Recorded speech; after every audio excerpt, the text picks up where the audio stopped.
There we go. It's 5 p.m. I'd like to call the March 8th, 2022 Hayden City Council meeting to order. I'm going to ask the clerk for a roll call, please. Council President Roeder. Present. Councilmember DePriest. Here. Councilmember White. Here. And Councilmember Satterfield is absent. We do have a quorum. And I would like to ask one of our scouts in the room today. His name is Seth Gallagher. Would you be able to give us the pledge, please? Please join me in the Pledge of Allegiance. I pledge allegiance to the flag of the United States of America and to the republic for which it stands, one nation, under God, indivisible, with liberty and justice for all. Thanks, Seth.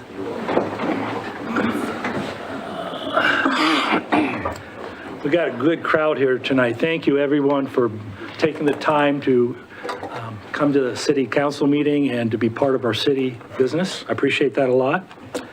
I'd like to ask if there's any additions or corrections to the agenda at this time. Yes, I have. I would like to make a motion that we move 1E to unfinished business until the next meeting. I would like to discuss it further. Which one? 1E, that's the approval of the professional services consultant roster. So you'd like that removed from the consent calendar tonight? Removed from the consent calendar and move to unfinished business next meeting, so we can discuss it further. And do we need a motion to do that? We have this discussion? You might ask, or is there more information than we have provided, or to let us know what you need? Is it something we can talk about tonight, or do you need additional information? Yes, I need additional information, and I would like to look into shortening the time from 5 years to 2 years, and I would like to discuss it some more. If we could just put it in unfinished business for next meeting. Mr. Mayor, how do we address you? Interim? Council President. Council President, okay, we had discussion. I had discussion with staff regarding this, and I would ask them to comment on it. Apparently there's an issue with they can't do anything with regards to contracting or consulting with these people until this is approved. Is that, Alan, can you address that? We have. Excuse me, we're not in, are we in discussion on this? Or- Well, do you want to make a motion to amend the consent calendar to remove item E for the next meeting and have a second on that, and then you can move to the discussion phase? That's what I'd like to do. And if there's no second, the motion fails. So do I hear a motion? Yes, I made a motion to move this 1E to unfinished business until the next meeting, so we can discuss it in the meeting. I hear a second on this. Hearing no second, the request fails. Hearing no second, then we're going to keep the consent calendar as stated, 1A through H. Can I make a separate motion? Can we make a motion to, well, I would like to see it made a 2-year proposal rather than a 5-year proposal. Well, we'd have to probably make that an action item for another meeting. Is that true? Yeah, you have it on consent in front of you tonight, and you have a motion to amend consent, which failed. So if she wants to make a second motion to change the time frame to 2 years, it's the same process as you just went through. She can make the motion. Maybe a suggestion, because it was noticed that it would last 4 or 5 years, but the city has the ability underneath there, it has language that says the city can shorten that to whatever length we want it to be. So we could approve it. You could, yes. With with the 5 years, and then the council Amend could it. come back or amend it All to, right, to, but first you'll have to unlock your device. We did have to Okay. Who was that? good as well, so. Because, yeah, the state law says up to 5 years. We advertised it to the folks that it would be for 5 years, but we also did the caveat that it could be shortened based on the city's need. And so it gives you the flexibility to approve it at the 5 years and then reduce the time if the council would like to. So I have a question. Based on the needs of the city for contracting certain services, are we of need to make sure this gets done tonight so that we can move forward with contracts? Or would this cause a problem if we delayed it for like another 2 weeks? My question. What's the expiration date of our current consultant role? December 31st of last year. Yeah, we have an expired consultant role. This needs to be approved this evening so that you have an active, valid consultant role for projects to move forward. And then as Councilwoman White, her concerns can be added to the next agenda item to discuss an action item of possibly reducing that 5-year timeframe under our ability to amend. So are you willing to change your motion or delete that one and go to a new one that would allow it to be passed tonight and then reconsidered for the time frame next meeting? I would like to have it moved to 2 years, if we could tonight. Is there a way we could do that tonight? Well, you can make that motion. I make that motion, that we change the roster to 2 years. And we can, that way the next city council in 2 years can also have input on it. So I'm going to ask our legal counsel, are we out of statute requirements that this has to be in place if we don't approve this tonight? You're out of compliance if it's not approved, but what I heard the motion to be is she would like to amend item E to be a 2022 through 2024 timeframe rather than through 2027. So that's the motion before you now. Okay, that's our motion. Do I hear a second? I'll second, we get discussion? Okay, I'll second, yeah. Okay, with a second, is there, Sandy, do you want to start with discussion with your thoughts?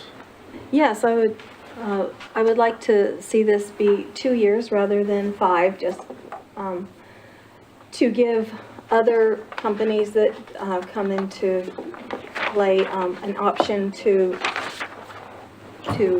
make a bid to be considered. And also it would give the next city council an option to also have a say in what is, who's on the roster. And I was looking at a couple of the others that did not make the bid. I would like to see the lists of the bids and what their bids were and the rating scale that was used, but that wasn't given to me. So yes, I would like to see it just to 2 years, but it's still the same list and they would have that option. And I'm led to understand that anything over $10,000 would come back to us for reapproval, but still that discretionary for $10,000, I would like to have that a 2-year contract.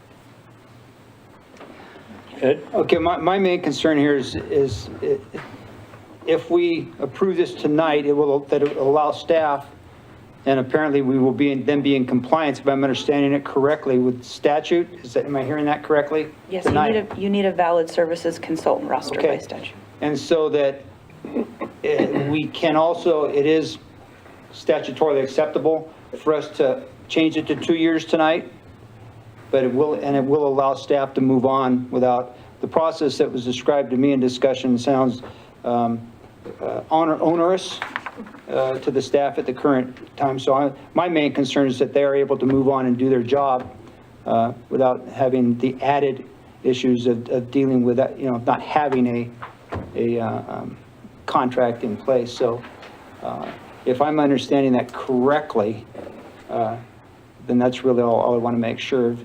And will this tie us into every 2 years now? We'll have to go through the process. is it appropriate? You'd set it each time you put the roster out, what that amount would be. And so that was the concern that I had, was when we advertised this, it was advertised for 5 years. And so those that spent the time to put their package together anticipated it would be 5 years. But below it, it said that the city does reserve the right to, I don't know, it says at a later time, to lower it. So I'd almost think the best course would be to approve as is with the 5 years, and then if you want to still tonight, then turn around and say we'd like it to be 2 years, so that they're separate, so that we're actually approving for a 5-year list. And I don't. I agree with what Brett's articulating. You published to these contractors who have submitted their materials for a 5-year list. So what we need to be able to do, if you want to have further information and investigation into whether or not 2 years is appropriate, we need to have an opportunity to go back and look statutorily. Do we need to republish and ask for resubmission from all of those contractors? So you published, they submitted, before you on consent is a 5-year time frame. It would be most prudent to approve it in consent the way it is, and then, as Councilwoman White has requested, put it on the agenda for the next meeting in unfinished business for, 1, further discussion, but 2, also, in the meantime, some direction to staff as to what information you'd like to see for that discussion, to have the most productive discussion on that issue. So if we approved it as is tonight for 5 years, 2 weeks from now, we can come back and depending on what, and change it to 2, if everything lines it correctly. Yeah. I think, personally, I think that's the best thing. That's what I would vote to do. The statute says it can be affirmed for up to 5 years. It doesn't say 5 years is the max, or 5 years is the only amount of time. So any amount of time is acceptable. Publications under We could do 2 years. notice and publications under hearing. I have a question regarding the statute and the 5 years that we currently is before us.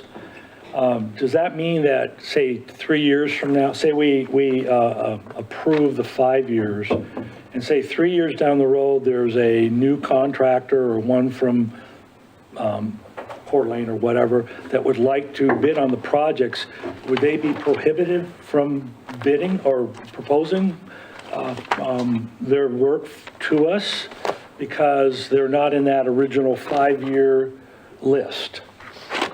Does it exclude contractors during this 5-year period to come in and say, we'd like to bid on some of your projects? You have the ability within the 5 years to amend the list. So if a contractor came in and wanted to submit for opportunity to be on the list, they could make a request that we amend our list to include them, and you can evaluate them individually and add them to the list. They would be added then for the remainder of the time frame, and then when the time frame expires, we just Okay, start the process. good. I think that was important to me because I thought we had, say, 3 contractors and that's it for 5 years. But if others can come in during that period, I think that's good. I like competition, so. All right, so we have a motion. Can I clarify something? So we were talking about contractors, but on the agenda, it's our professional services consultant roster for the, like, our engineering and different professional services consultants. Is that everyone else's understanding? I wasn't, Yes. I'm sorry. Oh, Yeah. we were talking about contractors, a list of contractors, and I just wanted to make sure that the item 1E is for the professional services consultant roster. Yes. Correct. For the whole roster. Roster. My Okay, mistake. perfect. No, that's okay. You weren't the only one. Contracting consultants. Right. And it's not a contract with them, it's to add them on our It's to be on the consultant's list. list. Okay. And they have to still submit and be eligible under the statement of qualifications. All right, so we have a motion. Sandy has proposed a motion to approve this with a 2-year term instead of a 5-year term. Yes. That's it? Yes. And we have a second? It was seconded, yes. Yeah, it's already seconded, yeah. So then if, roll call, please, Abby. Council President Roder, Yes. Councilmember DePriest, No. and Councilmember White. Yes.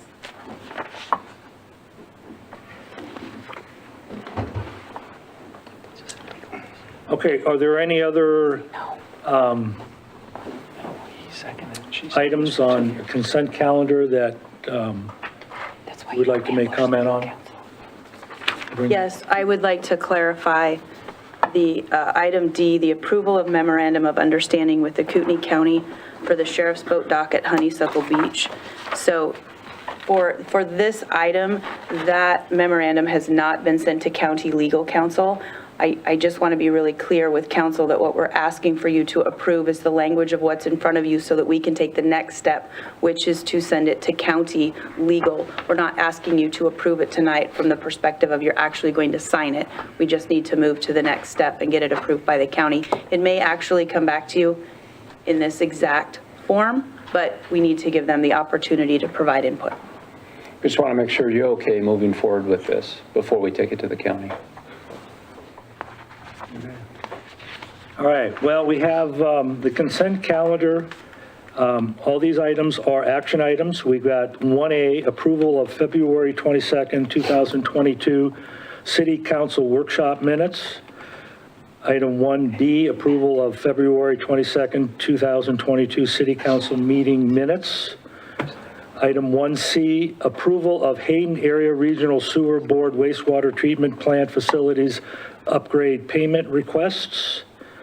Item 1D, approval of memorandum of understanding with Kootenai County for Sheriff's Boat Dock at Honeysuckle Beach. Item 1F, approval of professional services consulting roster 2022 through 2027 as we have, as it's been changed tonight. According to the motion that I had, Council President, it is now amended 2022 to 2024. So then I'll reread that. Item 1F, or 1E, excuse me, approval of the professional services consultant roster 2022 through 2024. Approval, item 1F, approval for release of development obligations for construction improvement agreements for Merritt Brothers Commercial Center, phases 2 and 3. 1G, ratification of February payroll. 1H, approval of bills for payment. Do I hear a motion on approval of the consent calendar? I'll motion to approve the consent calendar A through H. Do I hear a second? I second that. Okay, with a second, I'd like to have a roll call, please, Abby? Council President Roeder? Yes. Councilmember DePriest? Yes. And Councilmember White? Yes.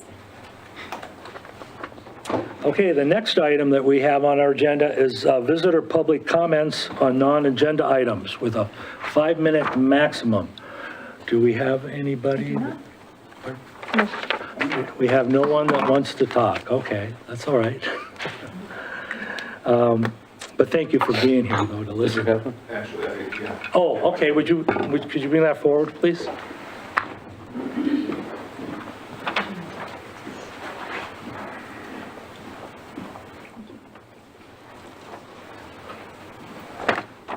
All right, we have Jason Ferris would like to talk, and if you would come up to the podium, please. And I don't have a watch. Will you time this, or how can we do that? Yeah. Okay, we'd like to give you 5 minutes. Okay. So if you can state your name and your address and where you live in Hayden, and then if we'll start the clock, it's all yours. Thank you. My name is Jason Ferris. I am at 248 West Hillgren Avenue in Hayden. And today I would like to express my concern with potential business going in. We are a commercial zoned area, but our neighborhood is predominantly housing. And it's come to my attention that there is a plan to put in a Metro car wash right along the highway, as well as opening up our street to the highway. The main concern is the 10+ children that use the end of that street, which is essentially right now a cul-de-sac, and most of them are under the age of 10. I don't know, I'm sure everyone has seen the massive amounts of traffic coming in and out of the Metro car wash in Coeur d'Alene. So it's definitely a very big concern for the safety and well-being of our children. And I'm doing what I can to, negate any issues or anything. I've talked to Metro themselves. They said that the city's actually the ones that are enforcing a cul-de-sac be put in at the end there and opened up to the highway, whereas they initially planned on only having it opening up to Dakota, which is much more commercial than Hilgren is. So I just wanted to bring that to the attention of the council members and see if there's anything we can do to prevent Hilgren from being opened up and any undue traffic down the street, because I already know, based on seeing the other car washes, it's going to be hundreds of cars a day, going in and out between Dakota and Hilgren. And I'm sure that none of the residents in the area want that to happen. I know that I've spoke to a few of them and a few of the residents, and no one's happy about the potential plan that's going on. So that's all I have to express today. I just, want to bring it to the attention that, there are a lot of children on the street that it will impact. So, all right. Thank you very much. Thank you for your comments. I appreciate that.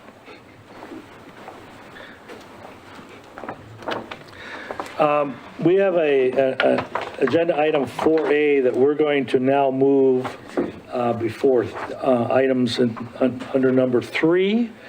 So we have a new business. It's the IIIA Trust Annual Report. It's the city's medical and dental insurance provider. So who's going to be providing the report? Council President, I'm Amy Manning. I'm here on behalf of the IIIA. I'm the Executive Director. I'm here to give you the annual report of the Trust. So you all have one on your desk to follow along. I appreciate the opportunity to give this information to you tonight. IIIA is a self-funded health trust. It's run by the public agencies, and City of Hayden is one of our members. I'll be on site once a year to give you the annual report of the trust so you can see how everything's performing. So if you'd like to go to the first page. There's a letter that gives from me that gives a summary, but the highlights are there on the side. At the end of the last plan year, that's what this information is looking at. It's the annual report for last year. We had 4,810 total members, 83 agencies across the state. We have a 100% retention. We had 2 members that we detected early stage cancers during our wellness screenings, and we initiated 2 new programs with a total savings of over $516,000 for the year. The next 2 pages list the agencies and the Board of Trustees. Locally, you have a member on the Board of Trustees. The Northern Lakes Fire Chief, Pat Riley, serves on the board. Next, page 7 shows the IIIA team. And there's a brief summary of what each of us do. We added a team member last January. We added another one in October. As we continue to grow, we've added some team members to help us take care of the membership.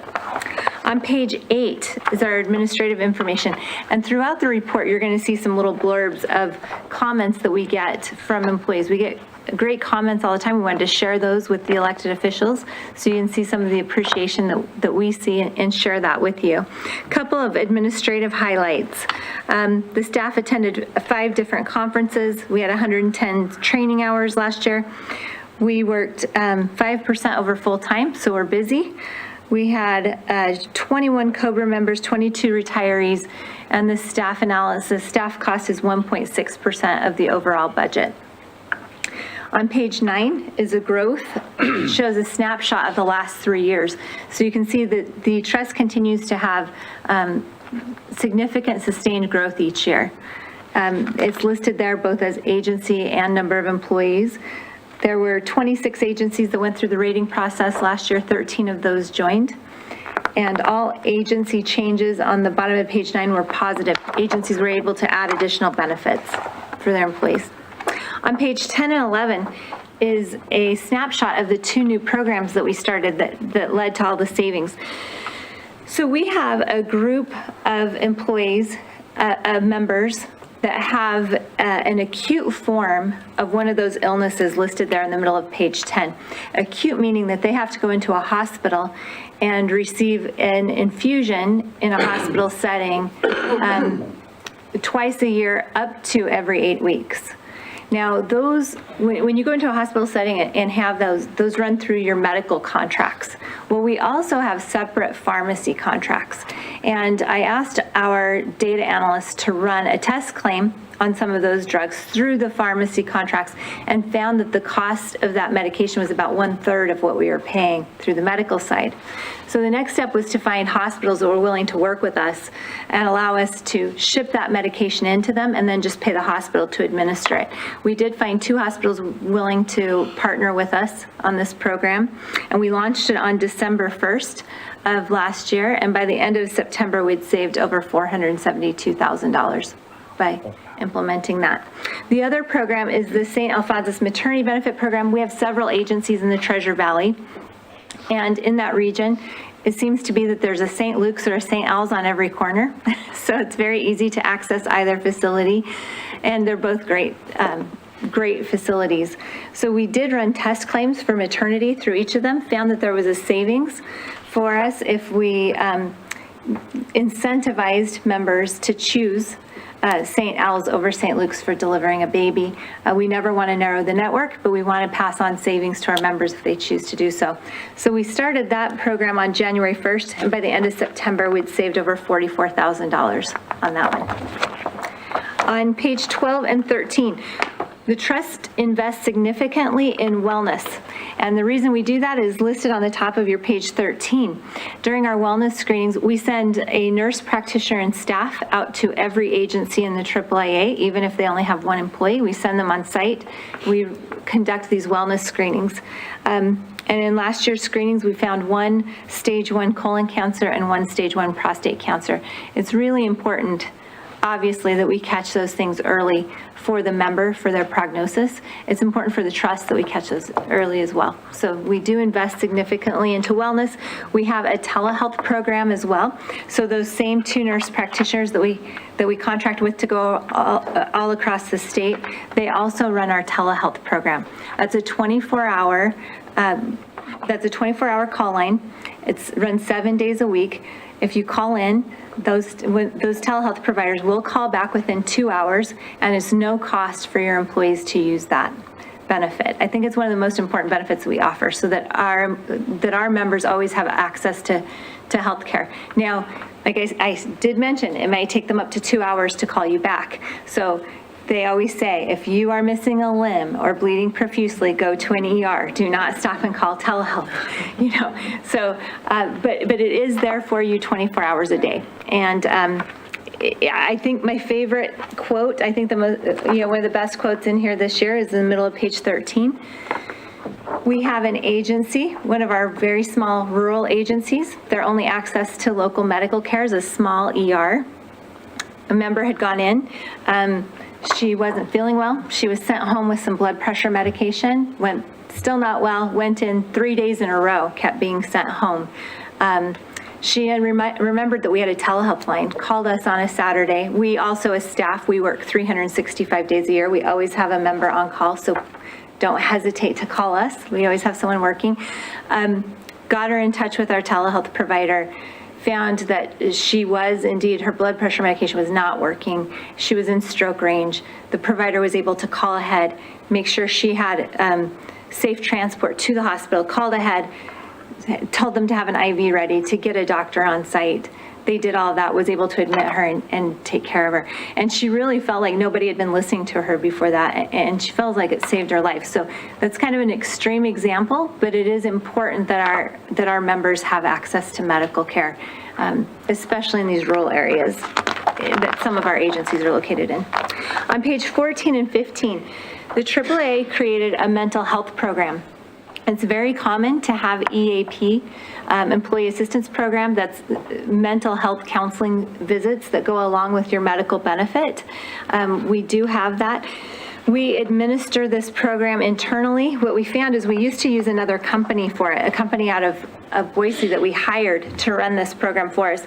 And then we had a couple of crisis situations that came up. And we were calling the company to get crisis counselors on site and found that they really couldn't provide what they had sold us that they could provide. And it became apparent that we needed to create the program ourselves. And so the trustees, we ended up hiring Shift Wellness. Dr. Stephen Odom is a psychologist that if you noticed our list, we have several first responders in the AAA. So he does have a specialty in working with first responders, but does treat all populations, the general population as well. And we have our own EAP program now. Reminder that that is a family benefit. So even if the whole family, if the employee's whole family is not on the medical plan, the AAA still provides this mental health program for them. So we invest heavily in it. It's important. We created a first responder helpline because we had a period of time about 2.5 years ago that we had 3 completed suicides within our first responders across the state and found that there was not enough support for them. And so we also created that first responder helpline. From February 1st to the end of September, that received 98 calls. 12 of those were crisis calls where we were able to, Dr. Odom was able to step in and make some decisions that helped those families significantly. Total inpatient. That's probably the number that surprises me the most in the report this year. From February 1 to the end of September, we had 15 of our members go into inpatient treatment. Out of those, for mental health and or substance abuse issues. Out of those, 4 of them were employees, 2 of them were spouses, and 9 of them were children. Children to us is under the age of 26 and are dependent on their parents' plan. But we are absolutely seeing an epidemic of mental health issues with our young people across the state. And so I'm really proud of the Board of Trustees being proactive and having this plan in place where we're able to step in and help these families and get them placed in the right center at the right time. There's no hiccups or waiting for that. We can step in and process those right away. And it absolutely has an impact on the employee and their family status as well. On page 16 is our budget growth. That shows you a snapshot of the last 3 years. Our budget has increased. This really mirrors our growth in membership. The trust ended the year positive last year. Notice my surprise. We did not anticipate doing that. The trustees expected that we were going to go into our surplus. We of course have surplus set aside and we anticipate that. We did not due to, we grew a little more than we anticipated. Our prescription rebates came in higher than we expected because we renegotiated some contracts there. And then we did receive a reimbursement for COVID expenses, federal monies that were given to each state to help offset COVID expenses for public agencies. The AAA itself, we're a public entity, and so we are eligible for those funds, and we did receive a reimbursement on that. So the trust did not have to go into surplus last year, which was good news. Our finance information on the page 17, IB&P, that stands for incurred but not paid. That is a formula. A formula is used to create that number, and an actuary creates it. And it's just a reserve that must be set aside at all times. Idaho Department of Insurance monitors that, and that's what our amount was for last year. The trust also owns several CDs at varying interest rates. And then on the bottom of page 17, you see that chart. The green line represents trend. Trend is the term used for inflation. So the inflation rate for medical and drugs, medical claims and drug claims are about 8%, 8 to 10% per year in the state of Idaho. Yep, sorry. Yeah, it's about 8 to 10% in the state of Idaho. So a claim that's $100 this year, we expect it to be about $108 next year. Okay, that. Now nationwide, it runs about 10 to 12%. So Idaho does a little bit better, in that, as far as the inflation rate goes. On the blue line represents the AAA renewals. over that same time period. So you can see the trust has had very low, stable renewal rates. But with that, we remind every agency, it is important that you budget. I know you're going to be starting your budgeting process. You need to budget 10% every year. The goal of the trustees is to always beat that number, but you need to be appropriately funded.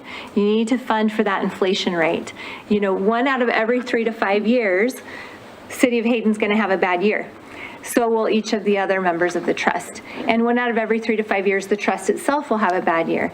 Now, on our own, those bad years tended to be much higher. As a large pool, we can even those out a little bit. But that does mean 1 out of every 3 to 5 years, we're going to hit that range where we have to take that inflation rate increase. So please budget appropriately. We release our renewal the 3rd week of June, so you can make some adjustments. And we always hope to beat that number, that we're trying to be innovative on programs and run the trust in ways that we can save money in other ways. On page 18, you're going to see a snapshot of high claimants. As soon as a member hits $100,000 in claims, we put them on a high claimant report. We monitor them very closely. Now, we usually see about 8 to 10 members on this. So even with our growth rate over the last few years, you can see we're a little higher than what we would typically see. So we're watching this and seeing if we're getting ready to hit our high year as the trust as well. But that just gives you an idea of how we monitor this and what we're seeing on the high claimant side. And then on page 19, there's a COVID-19 report on the bottom of that. COVID has significantly impacted insurance companies and self-insured trusts alike.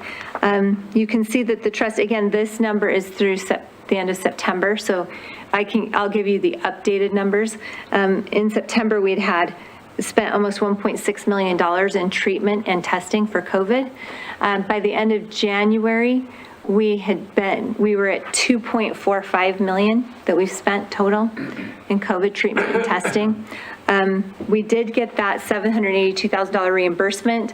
I let you know that because we are in the process of requesting more federal funds from the state to help cover the extra expenses that we've had. As public agencies, we really were not able to protect ourselves like the private sector was able to. They were, they could close things down a little bit easier. They could work from home. They could, as public agencies, we had to be open. Certainly our police, fire, ambulance, our highway district still had to be plowing roads. We could not shut down, and we had higher exposure rates. We had much more testing requirements, and so our expenses were just higher as a public entity. So we are trying to get some of those funds appropriated to the AAA to help us with this. I would like to just put a plug in for Senator Woodward up in this area. He's been very proactive in supporting the AAA's request on that, and has really been doing a great job trying to get JFAC and the other members to hear our request, and has worked diligently on that. So we appreciate his help. So I know that's a lot of information for all of you. You'll see all of this information, like I said, at least once a year, so you understand. We try to be very thorough. That's one thing about being a health trust. We're run by the public agencies. We're not an insurance company. We want all of you to understand what we're seeing, what we're working on, and what we're anticipating. So with that, do you have any questions or comments or concerns for me? Ed, do you? Nope. Councilmember White, do you have any? I just want to thank you for all your care in this really thorough packet that you've given us, and appreciate all that you do for us. Great, thank you so much. We love to hear that. Just a reminder, I know you're kind of a new agency, so we just wanted to, while we have so many of the, department heads and supervisors and everything in the room, just a reminder to, things come up, insurance companies deny lots of stuff. That's kind of the standard, right? That seems to be how they kind of save money. We're not an insurance company. If there's a hiccup on anything that's happening, please reach out to us directly. Don't try to solve it on your own. We can take care of it much faster. then you can, and we want to hear from you. So please reach out to us and let us help you. We want to do that. Thank you. I'd like to make a comment. I want to thank Sean, our head of HR, because annually she goes and she looks at our healthcare costs, our needs of our employees, and she does a great job in evaluating and putting together the best possible package for the employees at the most economical price. And as we all know, those premiums are they just go up and up. So with her work, then we found out about IIIA, and I believe it's a really good fit. And so I want to thank you, Amy, and Sean, for the work that you do each year to look at our insurance needs. Well, thank you. Sean is fantastic to work with. She actually also served on the audit committee this year. So the Board of Trustees, it's very important to them to have an audit that is separate from them. They like to have that transparency. And so Sean served on it this year and is very valuable input. We appreciate that extra time that she put in. So, okay. Thank you. Thank you.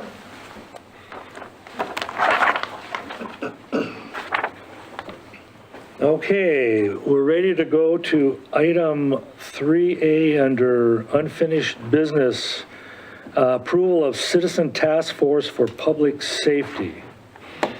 Who's going to lead that one?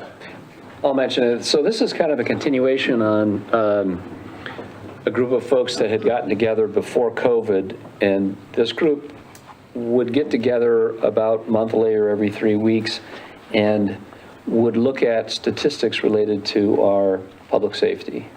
And then they were tasked with giving a recommendation, which they did. I put in here they were put together in 2019, and I think in 2019, we had a second levy override request. That failed at 51%, needed 60%. And so this group, the group continued on. One of the recommendations was that they suggested that we continue to have a citizen task force or committee moving forward so that there could be input from them. And so we're now through most of COVID, feel comfortable to come back together.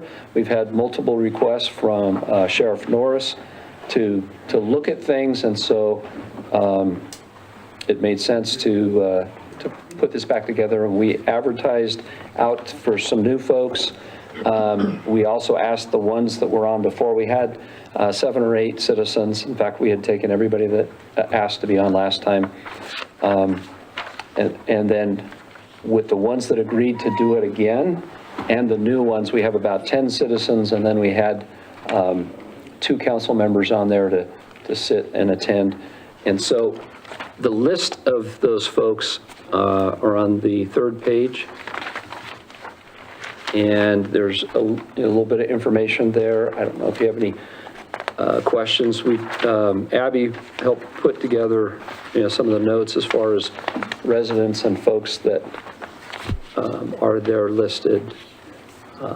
So what we're anticipating is, if you're okay, give direction to move forward for the citizen group to get together, to meet, and we basically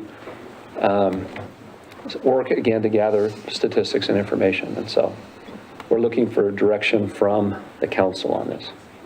I have a question, Brett, and just for clarification, is that we're talking about law enforcement specifically that is provided by Kootenai County Sheriff's Office on a contract basis to us. That's correct. I think when I say public safety, we also, in some of those discussions, we included the ambulance service and some other things, but it was mostly focused on the police services, the crime rates, and those things. Please try again.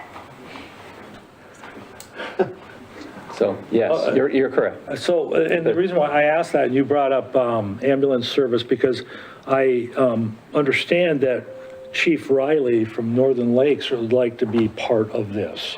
Okay. And we don't have him on the list, but he would be, and I guess that's what I want to make sure, are we going to be, is this task force going to be looking at fire protection and ambulance service, even though we don't contract with that?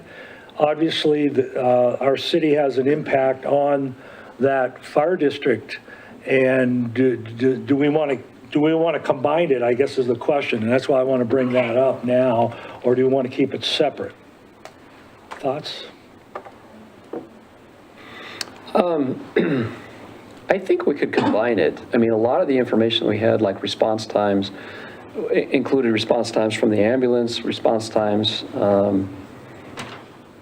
from police, and we can include them. And I think we even actually asked Northern Lakes last time around if they wanted to have a representative on there, and I can't remember what happened, and we have Chris Way, who's also a fire chief that's listed on here. You know, maybe what I would suggest is, as you talk about this, to give maybe specific direction to focus in the short run on the police service, the services we get from the sheriff, and then we can evolve into the other two. When they made a recommendation back when the committee ended, they said public safety, and they wanted to include fire, ambulance, and I think all of it. Have a public safety, instead of a task force, to move it into like a commission or a committee that met regularly, like maybe 3 or 4 times a year. But this is a task force as opposed to a commission that we're setting up. This is... What is the difference for all of us, including me? Well, a task force doesn't have the same legal requirements as far as like a commission. We would come up with some legal language and put it in our code and put a little bit more direction to it. A task force is less formal and generally might have an end time to it. And you can give direction on where you would like this to go. So you want to add anything? Sure. I think you said it well with regards to a task force is usually utilized for a specific immediate need and isn't codified into your city ordinances to remain a commission for an indeterminate amount of time. Task force can be convened by statute at the request of the mayor or council or city staff or city attorney, quite frankly. So a task force has a specific role and has a shorter time frame. So when the task is accomplished, the task force is no longer needed, unlike a commission that deals with something that will be an ongoing issue. Yeah, now, Chief Way, Chris Way, wasn't chief the last time we had this task force. Now he is chief. Cooney County does not supply ambulance or fire protection to the city of Hayden. That comes from Northern Lakes Fire District. So I would really like to see if Pat really does, I've heard he does want to be part of this, is to have him, because it's his department that responds to Hayden. And as you know, a lot of times when there's a law enforcement issue, the ambulance or even the fire truck will be there at accidents and so forth. So they have to work together. So there's an impact to the fire department in responding to the needs of Hayden and the public safety. So I would like to see that possible combined. It was helpful to have Chris on there. He was put on there partly because of his expertise in emergency stuff, but he also is a citizen of Hayden, so he lives in Hayden.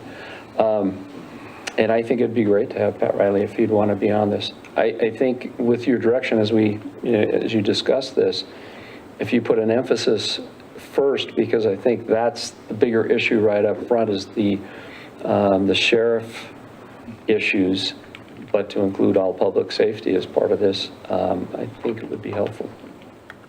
So I'm looking for comments from other council members. Ed, would you like to go? Yeah, a couple things. I've heard from some people that they didn't hear about this until the day before the deadline type of thing. Yeah. And I guess, is this something where as people hear about it, they could say, yeah, I'd like to be a part of it, and can they come in? Or is it pretty much And also, can there be an additional extended period of time maybe to reach out to people who may not have found out about it? That's up to you. We've had, approximately 10. I would caution you to not get too many on there. 10, 12 is probably close to how many you'd want. When you add in, the council and staff, then you've got 15 people as far as discussion and those kind of things. But yes, if somebody were still interested and they came in, brought their information in, we would just bring that name to the council next time if you want to do it that way. That, I think, was my next question. Is there a vetting, for lack of a better term, was anybody turned away? What is the process for people? Nobody was turned away. This newer group, we had them fill out a form, and I think we had one other person that just had some basic information. Really what we were looking for was, do they have either a property interest in the city, or are they citizens? Do they live here? And that was about it? Yeah, we didn't. And had a concern and lived here? Yeah. Yeah. Yeah, and like last time, any citizen that was interested, we brought them on, so. I haven't heard of any other, calls. I know it was out on Facebook. We put it on the website. It was put in the paper. But if there are But if people that are someone interested. makes contact and says, hey, I'm interested, Yeah. a council member can say, well, you need to speak to Mr. Boyer and go through whatever the process is. Yeah, we'd have them fill out a form, and and then I would, at the next meeting, bring it forward to you to consider if you want to put them on. So one of the things you might want to consider tonight in your motion is making a motion to reconvene, if that's the direction that you're headed, the task force, and put a maximum number of people, say not to exceed 15 people. If there's more interest than 15 people, then give direction to staff to bring those names to the next council meeting so that the approval can be through you, if you don't want the staff to have the discretion to approve who ends up on the task force. So that's just a suggestion. Sandy, do you have any Yes, questions? Or? I was wondering, is this application process to be on this task force the same application process as to be on a committee or council? No, it's a little different. It's similar. We're just trying to gather some basic information that we could look up, make sure they were citizens or had property, and that they expressed an interest in doing this. On the commissions, we usually do an interview, and with this, when people called in, I might just talk with them and make sure they understood what it was, and then, are you still interested in participating? And they all those that I spoke to or that called or were citizens and interested in continuing forward. So there was a little bit of a thought that they might be like a volunteer officer that was going to patrol around or something like that. And so we made a change on the website to kind of clarify that, and I answered a couple people what it really was. So. And we directed those that wanted to be a volunteer deputy to the sheriff's office. Yes. Anything else? Yes, and what's the end result that you would like to see from this? What's your desired goal? As they meet and gather this information, they can put together recommendations to the council. And I like to go into it without any preconceived types of information that we want to hear from the citizens after they've looked at this data and they've looked through and they've heard, we usually have the sheriff folks come in and they talk about their patrols, what they're seeing, what's happening out there. They gather that information and say, hey, there's a need for this, or we should do this. And then it just gives you some input from the citizens, and then it'll come up to you, and then you can discuss how you want to take any action. Okay. And also, how often will you be meeting, and how many of the staff will need to be in these meetings? And so what's the fiscal impact on the staff and the needs? On this, we usually had 2 staff members. So Abby usually participated as the city clerk, and I attended this one as well. And then we had 2 council members.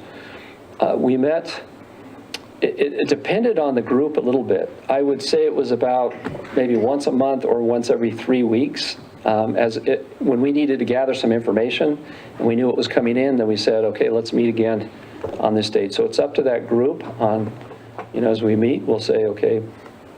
So I anticipated maybe setting a first meeting in like 3 weeks. And then as that group meets and we start to gather information, we get input from them on how often they feel it's necessary to meet. But So will this be meeting like 3 times and then coming to a conclusion and ending? Does it have a beginning and an end? you could discuss that. I think right now I'd probably just leave it open-ended. But what I anticipate is that this task force will move into a commission. That over time we'll look at this and that we'll establish perhaps a commission where you appoint folks on a public safety commission that maybe meets 4 times a year or something like that. I don't think, once we get all this information, I don't think they need to meet monthly. There's not enough data or, information that they need to act on. But it might be 3 or 4 times a year that they look, okay, what are our trends? What's happening out there with the sheriff's office and that kind of thing. So, and that was I remember Chris Way, that was one of the recommendations he had when we were towards the end of the other group, so. Yes. Oh, go ahead. Go ahead, Ed. Okay. To follow on to that, would tonight be the time to address the parameters of the meeting once a month? On probably, I would say, a date that would be convenient to be determined of the members of it, but basically, so that we say we're going to meet on a Monday at 3 o'clock, whatever. Would this be the time to set up these parameters that we're talking about, or? I probably wouldn't go into that detail. I think more what we want to hear from you, one is, yes, you want to move forward with this task force. If you're inclined with the folks that are on the list, that you would like to include them on the task force, and then direct staff to set a meeting, and then we'd have that first meeting and get them together. I think also giving direction on what you would like to see come out of this group. What information would you like to get from them? Okay. I have not seen our website that advertises this. I did see an ad in the Coeur d'Alene Press. And what I would hope we could do is at least let people know what kind of time commitment we're looking for. How long, some kind of idea of, well, I'll be on this task force, but if I have to meet once every week for 5 weeks or 10 weeks, that's not necessarily what we're going to ask. But I'd like to be able to put a little bit of definition into what the commitment is, and also if we can arrange I know with staff it's hard sometimes because people that work and people that would like to be part of this, they're not available until, maybe 6 o'clock or 5 o'clock. And so I would like to see possibly where Brett, if you could put something together that would give us a little bit more definition to how this should work, and put it down in writing so we know, like 15 people, we meet once a month. In other words, put something together that we then can go out and ask people if they want to be on this also. Is that reasonable? That's sure. Yeah, and the other, I like to add just that I'd like to open it up, because I know one other person that, that would like to be on this list, is just to not solidify this list tonight, but leave it open and see where it goes. Would be my thoughts. I don't know how the other council members feel, but that's. Yes, I would like to add that maybe if we have an application process of some kind, so that we and maybe put some qualifications on there, like a little bit of experience in law enforcement, something like that. I'm really grateful to all the citizens who signed up to do this. I think it's exciting to see people who want to be active and help in the community, but I agree with I don't know what to call you, President. You call me anything you want. Make it nice, though. I would like to see more definitions, some goals, some more criteria and redefine the task at hand, and the times meeting, and also fiscal analysis. I'd like to know how much it's gonna, and you guys are all overworked. I'm surprised you're wanting to bring more work on yourselves, because you guys have a lot of work to do.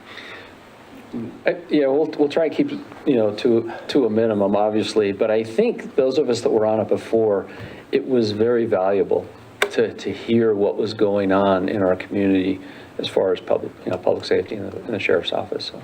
And I think it's important to remember, you had the sheriff in here making a very impassioned presentation about a big ask coming into your budget cycle. So the sooner you convene the task force under the parameters that you're comfortable with, to start vetting some of that information and bringing you already vetted and information that you want in order to make informed decisions in your budget cycle. I'd like to encourage, I'm sorry. Go ahead. I'd like to encourage our citizens too to feel free to make public comment if they have recommendations as well, of things that they see in the community. They can bring that anytime. That's all. Just off the top of my head, and I agree that we want to get it started as quickly as possible. But from what I'm hearing here, with the request we're asking of staff for more information and more definition, do we want to consider tabling this issue until next meeting where we can accumulate or gather and then present all of the information that or input we've given you tonight, so that next meeting we're able to say, yeah, this is what we want to do and how we want to do it? That's what I'm hearing. It sounded like a consensus there to do that, so, yeah. So it's a motion, because it's an action item, it'll need to be a motion to table this agenda item for staff to bring back to you more definition at the next meeting. And I'd just like to add that I've been to the meetings where Sheriff Norris has voiced his concern for public safety in Hayden, and his comments about what he would like to have. And I think that one of the main objectives of this task force in bringing information forward is how we have to work with the sheriff, because we are committed in a contract with them now, and also I believe that we'll have to going forward, because if we put in our own police department, it's lots and lots of money, and working with the sheriff's department is a lot more efficient. So what I'm saying is, I believe one of the main objectives is how do we move forward with working with the sheriff, providing the public safety that's needed for the city. How do we do that in a way that the city can afford to do it? I would hope that is one of the main objectives that we're looking at with this task force. So do I have a motion? Anyone want to make a motion about the discussion about tabling? And Yeah, I would make the motion that we table this issue until staff can gather the information that we've talked about tonight, and then hopefully the next meeting, present again. Okay. I'll second it. I can do that too. Multitask. Right, Fonda? That's correct. Thank you. Roll call, Abby, please. Councilmember White, Yes. Council President Roder. Yes. And Councilmember DePreez. Yes. All right, let's see. All right, we're going to go to item number 3B, which is an action item. And it's it's not a public hearing, correct? Even though it says public hearing, for clarification. It's about adding a public hearing to our code. So we're not going to be taking public comment because it's not a public hearing. I just want to make sure that we, But if it moves forward, there will be a public hearing on this There we go. issue where you will take public comment. boy, I'm glad I have help. So who's going to be presenting this public hearing and mixed-use proposed code amendments? Oh, Donna, hi. Hi, I wasn't looking up, sorry. it's all right. I'm not quite ready, so.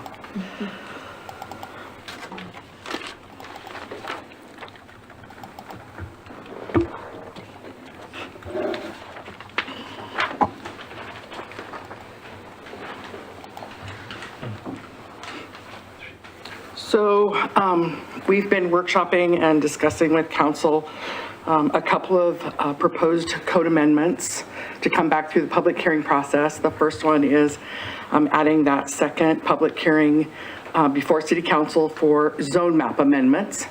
And so that we just added that language back in, and you have it in your packets as draft. And then a second piece was to add some additional kind of language defining what we want to see with an MU1 and an MU2. And I kind of took a swath based on conversations that we've had. So we're kind of looking at the areas in here as being an MU1, and the area, and I said centered on the Hutter corridor, which appeared to cause confusion, but generally speaking, the areas along the Hutter corridor as being MU2.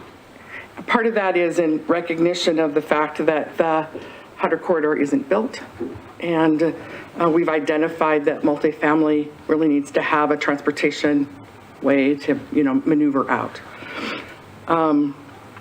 In the proposed code amendment, I put in a couple of disclaimer kind of exceptions or what have you to the code. I hate writing code that potentially boxes you into a corner that was an unforeseen circumstance. And so much of this area that's on Hutter or proposed Hutter corridor is outside of the city limits. And so as it annexes in, you have abilities to put conditions on the way it develops in the future at the time of annexation. But part of the areas that are mixed use are along a portion of the existing travel pathways, like along Hayden Avenue, along Prairie Avenue, even up there along Lancaster.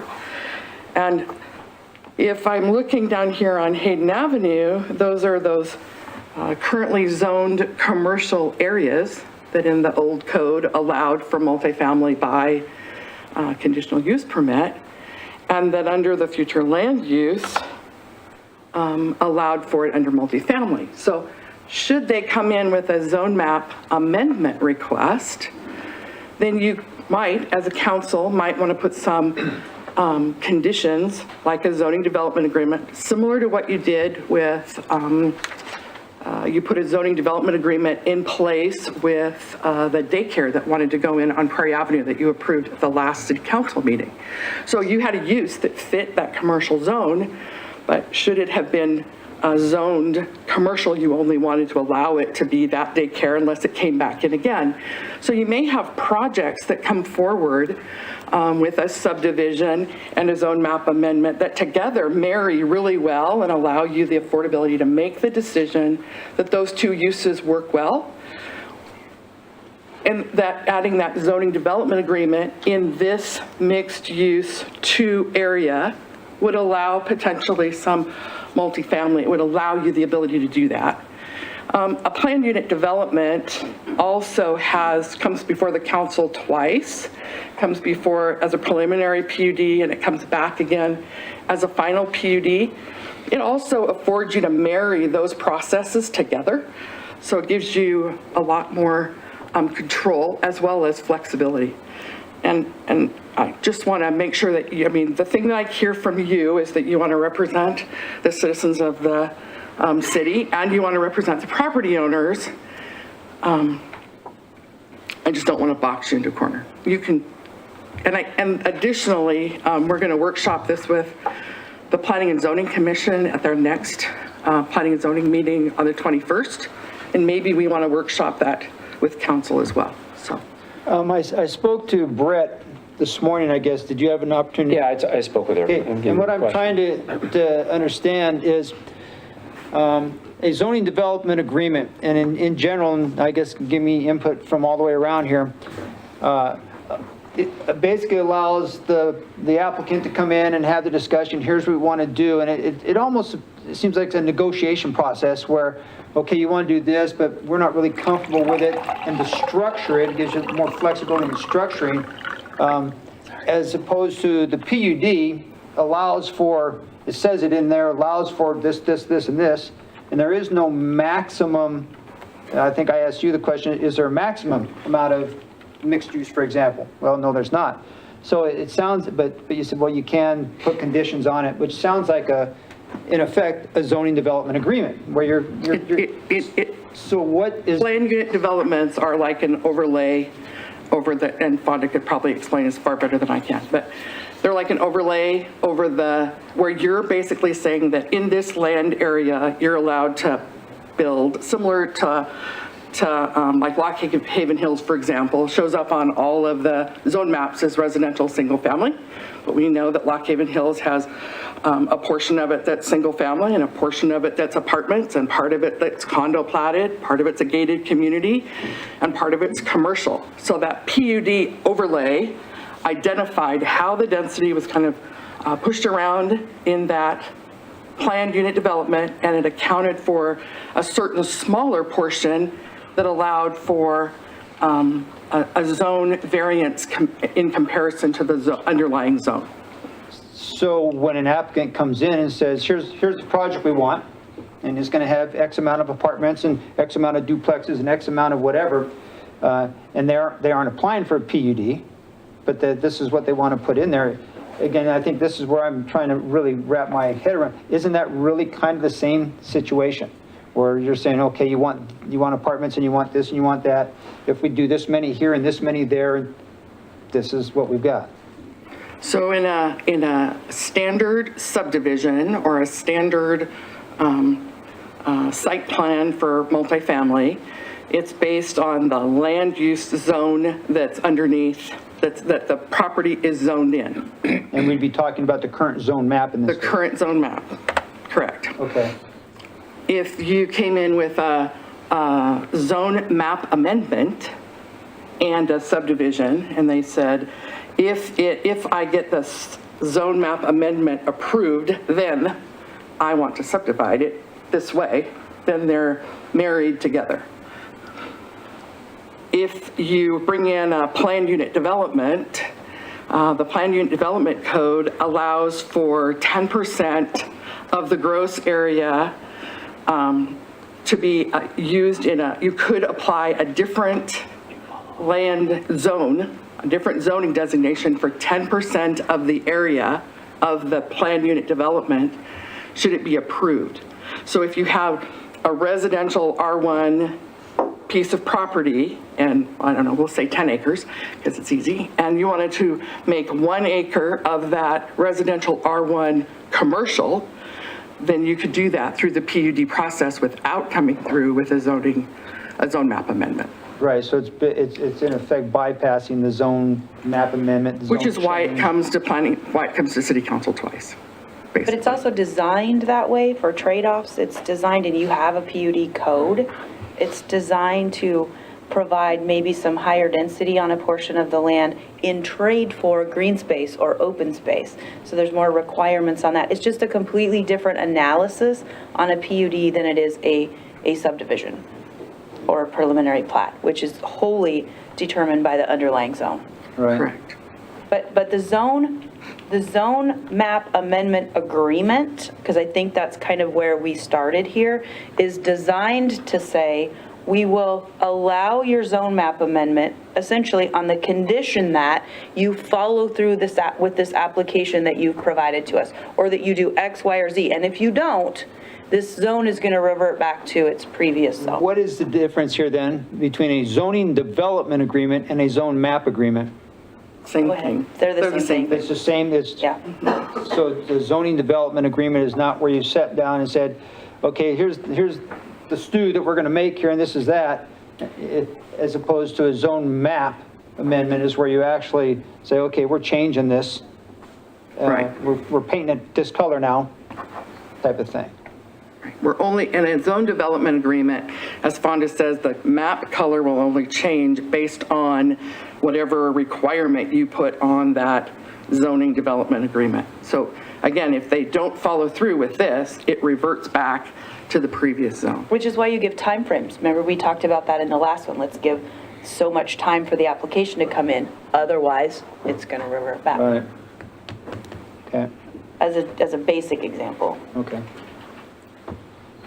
So basically, everything that's in the MU2 area, that's in this section that I've got to figure out how to, write into a code. Everything in that section pretty much has 3 points of contact that it would hit council for approval. It would either hit it through annexation process where council would have the final decision. It would hit it through a zone map amendment request or a zoning development agreement, which would have council's final decision. And it would hit it with a plan unit development request, which also would have council's final decision.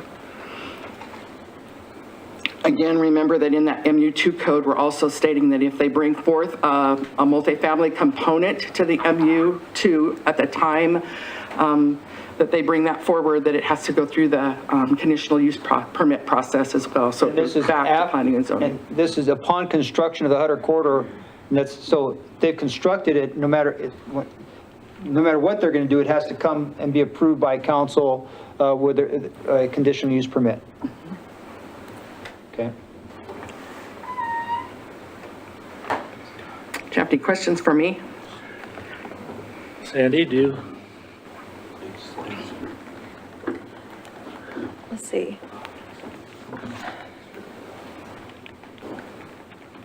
I have lots of questions. I just don't know how to word them.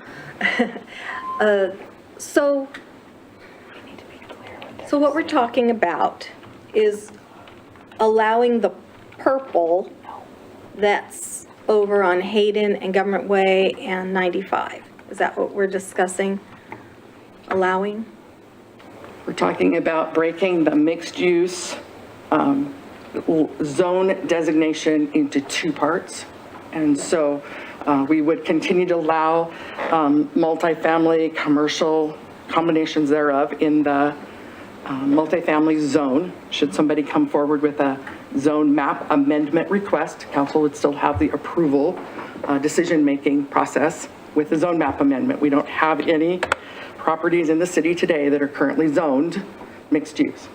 So the only way that you could get to that point, whether you're in MU1 or MU2, is through a zone map amendment request.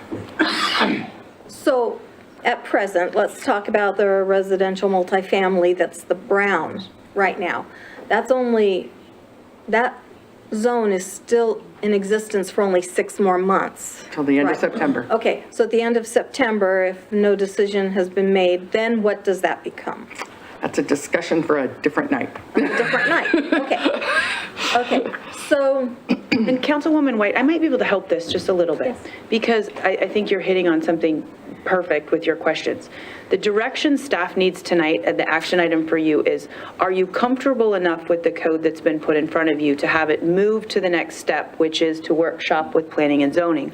Or would you prefer that we workshop this some more with council and this code language and the implications of it before it goes to workshop with planning and zoning?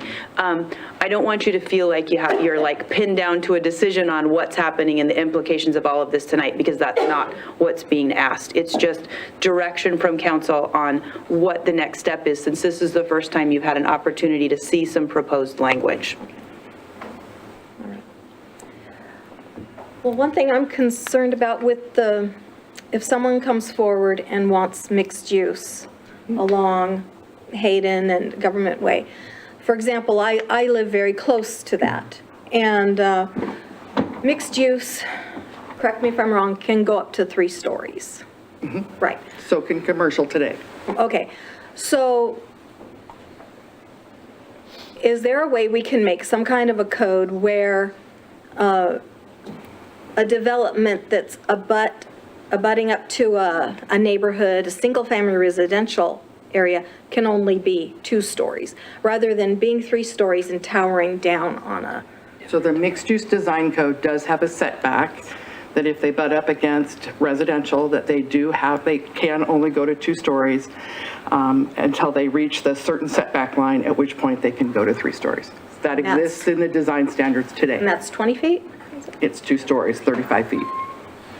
No, I mean, how far away from the Oh, fence? it's like a 45-foot, it's a 45-degree angle, so 45 feet away from the property line, they can go to the 45-foot tall. Okay. which I might add is more stringent than any of our neighboring jurisdictions. Yes. I have, if you're, are you? Yes, done? go No. ahead. My question is, with what we're proposing for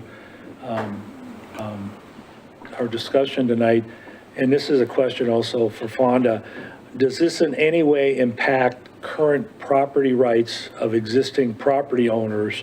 And if we do this, are we okay? So. I'm going to defer to Fonda. Well, that's why I'm trying to be really clear on what the doing this is tonight, because you're not being asked to make any decisions on this code tonight. You're just looking at it for the first time and giving staff direction on whether or not you're comfortable enough with the language so far to continue workshopping it, or if we're ready to start it actually through the vetting process. I think what I'm hearing council say tonight is maybe one more workshop with council might be productive to sort through all of these very specific questions. Because yes, every time you change the zoning code, you run the risk of affecting private property rights. And I want to be very protective of that. So really, I'm asking my question too early, and it'll, for a later day, that could be It's a appropriate. valid question, and I think it's appropriate for tonight, but it is something that you have an obligation to continue to keep an eye towards as we look at making adjustments to zoning code. Okay, thank you. One other thing I just curious about is that we currently allow 3 stories to be constructed in the city of Hayden by whatever code allows for that. Is that true? Yeah, in commercial, we allow up to 45 feet, and in light industrial, we allow up to 60. And my other question, because I'm not sure, I've heard this, but I haven't verified it. Does Northern Lakes Fire District have a fire truck that has a ladder that can go to 3 stories? Does anybody know the answer to that question? Currently, no. I talked to Chief, Riley just today. Currently, they do not have a truck that reaches that height. In their bond that failed. Yeah, I think so. And the only reason I bring that up, because that was part of the discussion of 3 stories, is that something that, I would think that's something we need to look at. And I know that the Northern Lakes has hired a consultant to do an impact fee study so that they can do, apply impact fee to any new properties that are developed, which the city will, I guess the right word, administer when they buy their building permit and collect the money for it, but which will go to the fire district to offset the impact that the new development has or new home has. I know that they'll have some money maybe in the future to be able to get that 3-story ladder, but I'm just going to say I'm concerned about if we don't have a fire truck with, and they're the ones that supply fire protection to our city. I think we need to be a little concerned about that there's not a big enough fire ladder. Does anybody have any comments about that? Is that? Those can be evaluated on an application by application basis, absolutely. And the That fire issue. department does provide comment on every application Yes. that comes in. Okay, so you're saying that when we have an applicant come before us and they're looking at whatever and we can address that at that time? Absolutely. I don't know who to ask, but do you think that's a valid concern, I guess is my question? Well, the part of code in front of you for consideration and discussion right now doesn't include all of those specifics. That is dealt with elsewhere in your code. So it might be worth in the next workshop taking a look at whether or not some of those standards need to be revisited, but that's not the part of the code that's in front of you tonight. It just sparked the question. so Sure. Thank you. It's a good question. I think we can get a fairly quick answer from Northern Lakes as well on, because it was approved at one point. I think they had a ladder truck in on their last go-around for that levy override, as I remember them talking about it. So, but I don't think they have one now. I can say that height limitations in the city have not increased in the 24 years that I've worked here. And just as a matter of historical information. So a little bit of history. I attended the University of Idaho, and we had the tallest building in Idaho was at the University of Idaho. It was Theopolis Tower. It was 8 stories. I also was a live-in fireman where you could be a student and run, we got to drive the trucks, which was really cool. And I love that part. But we were told if we had a fire in Theopolis Tower, we didn't have a ladder truck that could go up like 3 stories. And we said, they said, bring your marshmallows. And sign your liability waiver right here. That's public safety, and that's my concern. And I think as a city, we need to be very concerned about that. So do we have a motion before us to move this? Are we combining the additional public hearing with this, or do we look at those separately? Because those are really 2 separate issues. Oh, yeah. Yeah, I move that we separate the 2 issues and talk about them. Okay, what 2 issues? Define those. Additional public hearing. Public hearing from the mixed use Yeah. talk. That we do separate the 2 issues so that we can vote on them separately.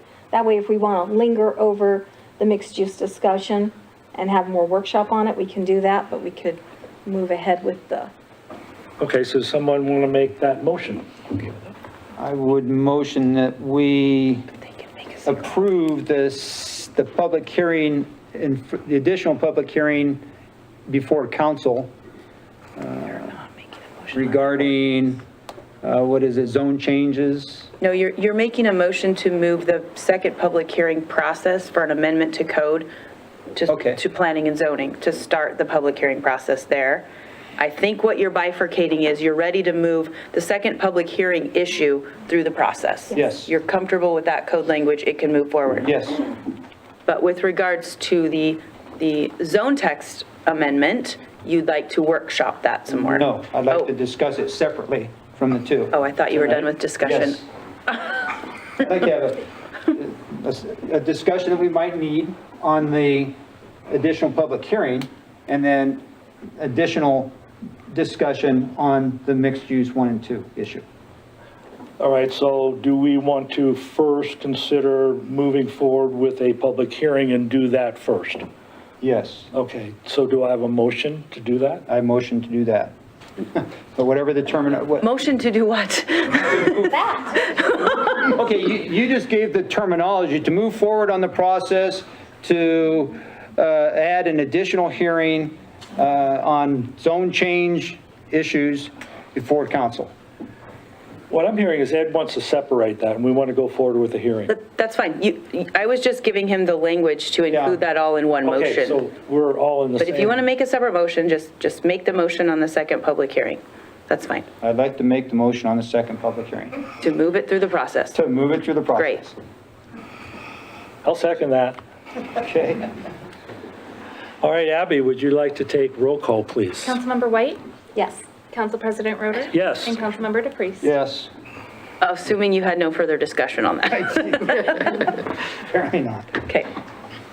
All right, so we still have the other half of the bifurcated issue. Okay. And so since you wanted to separate that, I would like to motion to approve the mixed use 1 and 2 zone designation as presented by the planning department. Or what's the proper terminology? You're not moving to approve the language To tonight. move forward. Oh, you're ready for that to go straight to workshop with planning and zoning? I think we're going to have discussion on it. Oh, okay. Is what we need. And do we need a motion to then second, to then have discussion, or we have discussion without a well, motion? the discussion comes after the motion and the second, and that's when the discussion Right, that's occurs. what I'm trying to get to. So we first need that motion to what? You can discuss it before also, it's okay. Okay. We can discuss it before? Okay, I'd like to enter discussion, and, because there's some things that I see that I would like to be specific about. But remember, you're just talking tonight about whether you want another workshop to deal with those specifics. Or to move it forward to planning and Planning and zoning. zoning. Okay. So can I begin the discussion? Go ahead, Ed. Okay, I'm going to approach the map here if I may. I've had discussion with Donna yesterday, and first of all, to make it easier, it's pretty hard to tell how many feet this is I had requested that we start at this intersection here, where the boundary of the current county property is, with city here, and take it to Hayden and Atlas, which is right here. So we're going to take this line here instead, so we include all of this issue, and then move from Hayden and Atlas to the intersection of the current proposed Hutter bypass in 95. So this kind of is off a little bit. That's my, I think doing this, the way I'm understanding it, is it does not preclude any further attempts to amend the comprehensive plan or anything like that. It is just changing the current zone mixed use and breaking up into the two parts. And as I read it, it cannot, I think we need to talk about specific wording so that there is no ambiguity as to, where the actual boundary is. And then where we talk about residential uses shall not be allowed within mixed-use type 2 zone designation until such time as Hutter Quarter has received notice to proceed with construction approval or some other similar guaranteeing the construction of the Hutter Quarter. And as long as that doesn't allow zone changes or the like to occur until the land is purchased, acquired, has its approval to start construction, I think we need to make very certain that that language is very specific and definitive in what we do, because I think the more we leave it somewhat ambiguous, the more we're opening the door for potential conflict. And I think we need to be very specific, not only on the border, but also on the wording of when, what triggers the change, which would then allow people to apply for zone change. So I want to just, as I understand you, Ed, basically your one concern is changing that diagonal orange line to fit a different location, in which then Donna would have to write the ordinance to define all those specific GPS points, I guess, or parcels. So she's going to do that. There we go, now. yeah. She's good. There you go, yep, and then from there to the, Okay. basically, yeah. So that's not one quite issue straight, that we so. were discussing. The other issue is how to be as specific as possible with the language that defines the zoning. That defines the trigger point. I think, as I'm reading it, residential uses shall not be allowed within mixed-use type 2 zone designation until, so right there, shall not be allowed, so the language is pretty specific there, until notice to proceed with construction approval or some other similar approval guaranteeing the construction of the Hutter Corridor, except as follows. So that there is no question about, can we start now? Well, this is happening. The land has to be purchased, closed, or whatever it is, and there has to be a notice of construction approval, I guess, whatever it is, where there is no doubt that this is happening, this is the route that's happening on, because the county themselves have paused any zone change issues in this area because they themselves said, we don't know what's going on, so how can we approve anything? And I believe, Donna, you sent me that link, and that was a county press release or something saying that they themselves in that area have basically done what we're saying, asking to do here now, is pause it, because they don't know, we don't know what the actual path is going to be. And until we do, I think it's prudent to not jump in and allow construction to occur that might end up down the road being moved. They changed the route a couple times already.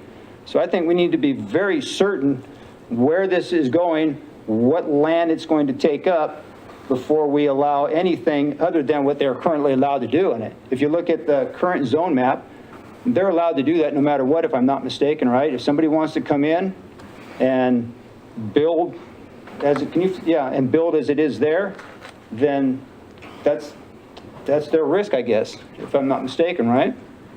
we can't say you can't build it all in there right now.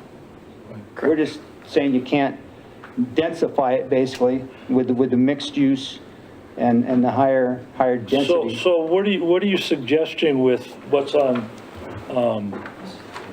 page, the third page here that gives us the language, Ed?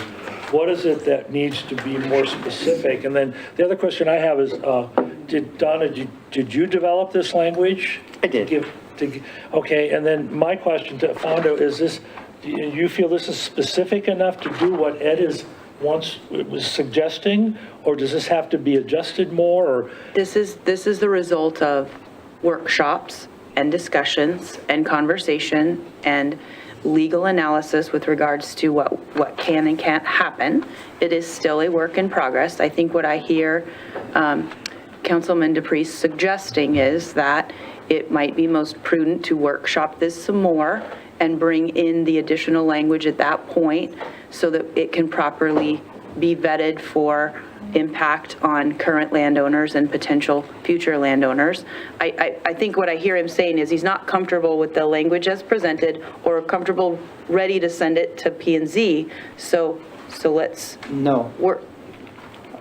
Excuse, the question, as Council President Roeder asked, if legal considers the language currently in there now to be sufficient to meet the, what I'm asking as far as, is this language a notice to proceed with construction approval? Is that basically the final instrument that will signify the beginning of construction?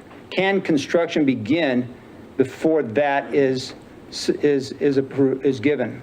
I'm not prepared to give legal analysis on the way this is drafted. What I can tell you is that it was drafted as a result of requests by council through workshops to create something to accommodate the goals that you previously had articulated. This is legal.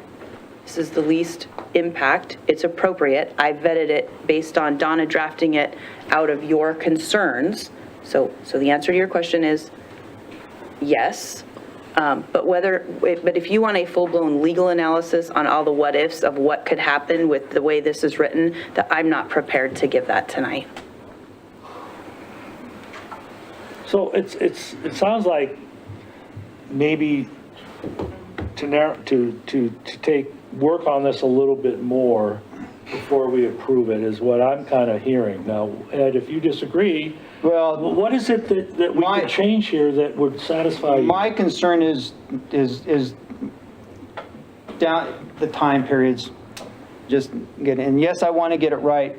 And when I spoke with Donna in her office yesterday, she assured me that notice to proceed with construction approval would be what was required. It would be the last step, I guess, that they would have to have this before they could proceed with construction. And that when they receive that, then that would be a trigger for us, the city, to then say, okay, it's coming in, it's a go, here's the land it's going to cover, so we can now address any potential zone change request or whatever. But until that was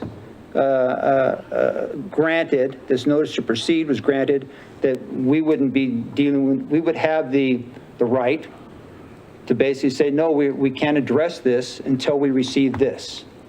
And I was under the impression after my discussion yesterday that with this language, that is exactly the situation that would occur. So I don't feel the need, we've workshopped this stuff. And to me, and again, I know it's because it's been something that I've been fairly well focused on, it's really fairly, we have a border on the north to the northwest of that border until the Hutter bypass goes in and it's approved to go in and start construction, that residential multifamily mixed use is a non-starter, I guess you could say. And that's really what I think I'd like to see the process begin moving forward with. When's next workshop? 2 more weeks? And we do the workshop in 2 more weeks for a council hearing or whatever, and 2 more weeks then to go to planning and zoning, and then 2 more weeks to go there. And, next thing you know, we're 3 months down the road still. And, Well, I want you to feel, any member of the council feel comfortable with whatever language that we come up with. And I just don't know what that best process is. I mean, if it's a workshop or meeting with Donna and Fonda and you or whatever, I'm looking for suggestions on it, because if you don't feel comfortable with this, we need to change it. I feel- But I don't know what that is tonight, what it should be. I don't know what that is. yeah, I feel comfortable that Donna says that this is what it is. I guess I was just looking for the yes from legal, saying that as legal reads it, yes, this is okay, this is good, and whatever it is. That's really what I'm looking for. It is drafted consistent with your request. It has not gone through the public process yet. That's what I will say. And the next step in the public process is to go to planning and zoning. That's correct. Right, and that's where I would like to see it go. I'm comfortable that if legal says it meets the request, that we can begin the process to move forward. Okay, so we need a motion then. Oh, I'm sorry, Sandy, did you have? So, no, I'm not comfortable moving forward right now. I would like one more workshop, and the reason being, I'm still grasping this.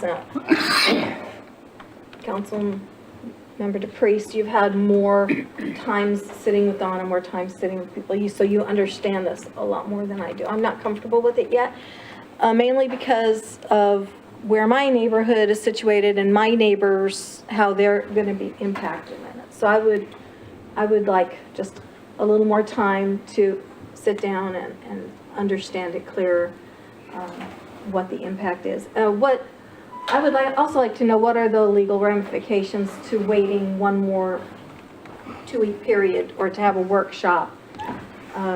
There's no legal No ramifications. legal Okay, ramifications, and no. then what kind of,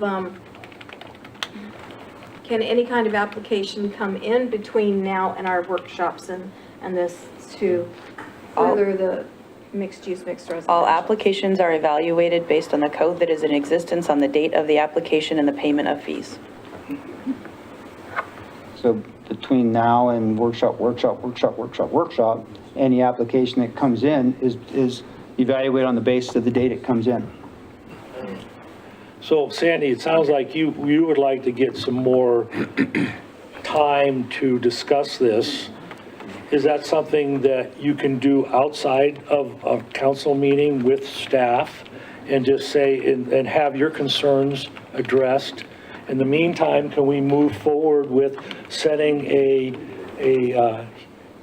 meeting or hearing with P&Z to move this forward, which I don't know when that would occur, in another week or so? Does that give you enough time to sit down and get your questions answered?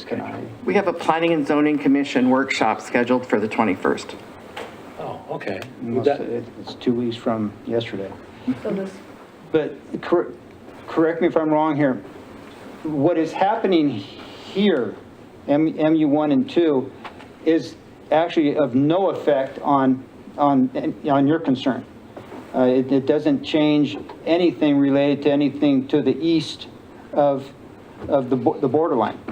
That would have to be something that would have to be an additional or new, or I don't even know if it could be added into this code amendment here, but this is really just dealing with property to the northwest of that line. What I'm hearing, though, is Councilmember White doesn't feel comfortable yet, and I want her to then have the time to talk to whomever in staff so you can get your comfort level to know what the impact of this is. I don't expect you to vote on something if you don't feel comfortable enough to make an educated decision. So if that's what it takes, I'm all for that. I don't know who's the best person or persons for that. Donna, you're probably Yeah, probably.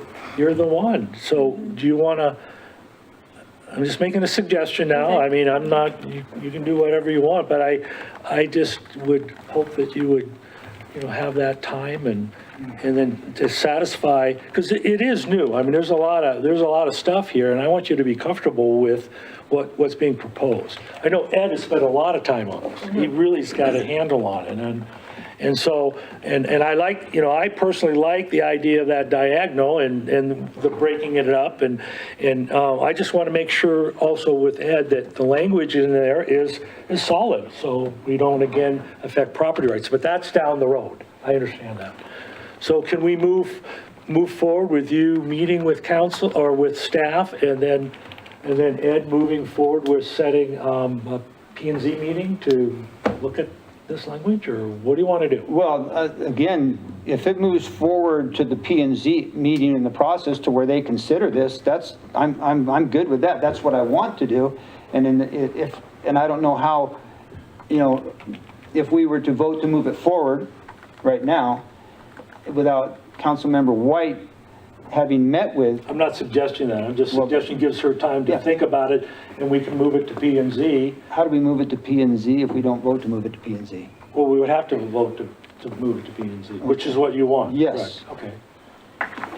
Because if it goes to P&Z, it's going to come back to us, and we're going to have another look at it. Oh, I see. I think I see what you're saying. In that time, if we move it to P&Z, and in that time when it comes back to us, Councilmember White will have had the opportunity to then gather all. Yeah. Sure, that's good. Can we just hold a joint workshop with planning and zoning and city council, and then you kind of all hear it at the same Sounds time good to and me. work through it? Yes. Someone want to make that motion?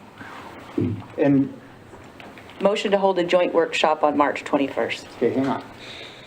Let's say we hold the joint workshop, then are we right back here on the following council meeting, having the motion to move it to Public a P&Z hearing. meeting? Public hearing. Yeah, hearing, as opposed to moving it to a public hearing now, we're adding. Well, it can still be published for public hearing at P&Z following the workshop The next day? the next day, or we can pull it if we have to, if it's been noticed and then you guys aren't ready, we can pull it. But it's easier to, with all of the publication requirements, we need to set that calendar out, and it's easier to publish now and then provide notice to the public that the workshop wasn't successful in having language that you're ready to go to public hearing and pull it, than to not schedule it and set it out further. I'm fine with that. I would just like to get it to P&Z by their next meeting. The hearing by their next meeting. In March, the first meeting in Their April. next meeting they're going to have. Which is the 21st. Correct. Which is the workshop. Which is the workshop. So You're it would have to workshopping be at the a public 21st. hearing in April. P&Z has not had an opportunity to workshop this yet. Yeah. I'll make the comment that we have a process, and process is set for reasons. Follow the process. And it's slow and arduous, but we want to get it right, and we want the committee that, has input on it, and the people, when they have a public hearing on it, to speak. So that's my comment. Sometimes it moves a little faster when you don't end up having these dual meetings in the same week. So like we had a last night P&Z and a city council tonight. When you've got them every other week, it feels like it's moving a little faster, but You have that the last lag 2 no months matter aren't what. the case, yeah. Yeah. The government is known that it moves really fast. Really, really fast. So someone like to make a motion on what you want to do next? It sounds like they're having a P&Z workshop anyway, already scheduled. So what action that we really take here, we can't move it forward to anything really, can we? You can move it to that workshop, or you can make a motion to have that workshop be a joint workshop with planning and zoning and council. Okay, I'll make the motion to have a joint workshop, planning and zoning and council regarding MU1 and MU2. I'll second it.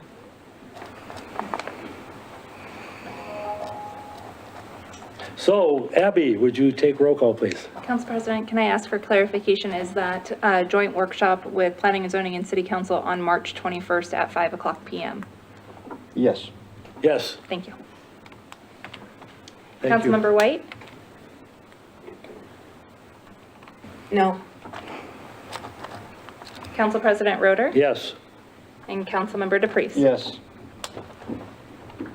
Okay. Oh, let's see.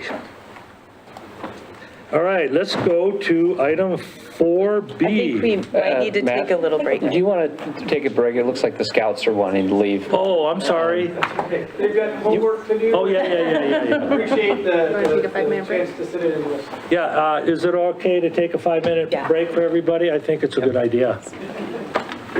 Thank you, scouts, for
All right, we are now to item 4B, which is action item, process for appointing a mayor.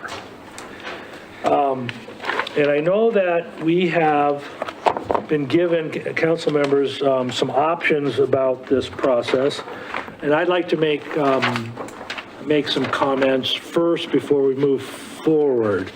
Number one, I'm not in a position where I want to be the interim mayor. The interim mayor is defined as when we appoint, we select as a council, select a new mayor, an interim mayor. That interim mayor will serve from the time of appointment to the election in November of 2023. So therefore, that is the interim mayor. Technically, and I've had an identity crisis lately because I've been trying to figure out, am I president of council or am I acting mayor? I'm doing both right now. I'm willing to be the acting mayor until we go through the process and find the most qualified mayor, interim mayor possible. However long that takes, I'm willing to do what I do now, running meetings and doing whatever an acting mayor does. So I just want to be clear that I'm not interested in being that interim mayor. And I have reasons, my wife's health, so I don't want to do it. Now, with that said, after reading the statute, which Font has been giving us good information about how to handle this, because this is all new to us. I read the statute as that we get to appoint or elect a interim mayor from within or from without. The within, I think the Idaho legislature probably put in for a reason that you take that step first. So what I propose is that we first consider from within and see where that goes.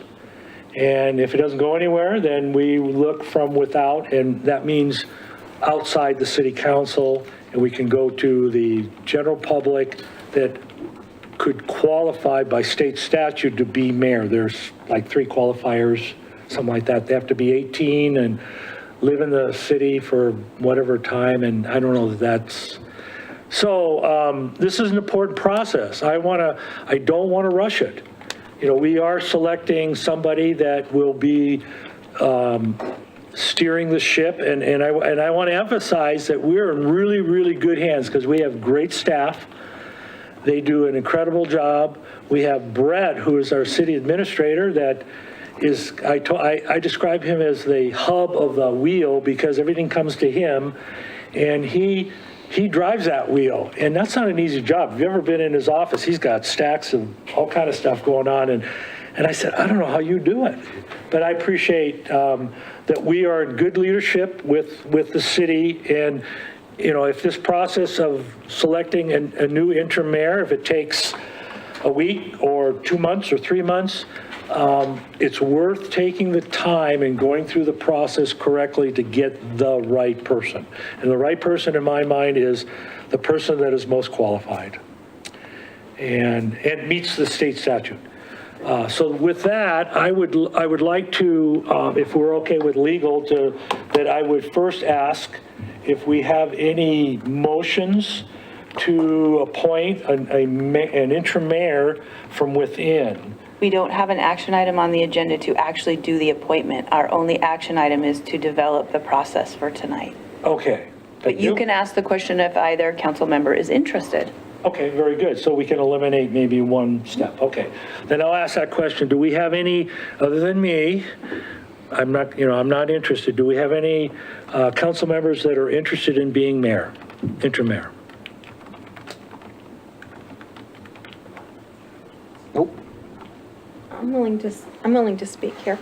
I really feel like an elected official would do well in this role. I feel like I can do this. I would like to put myself forward for this position.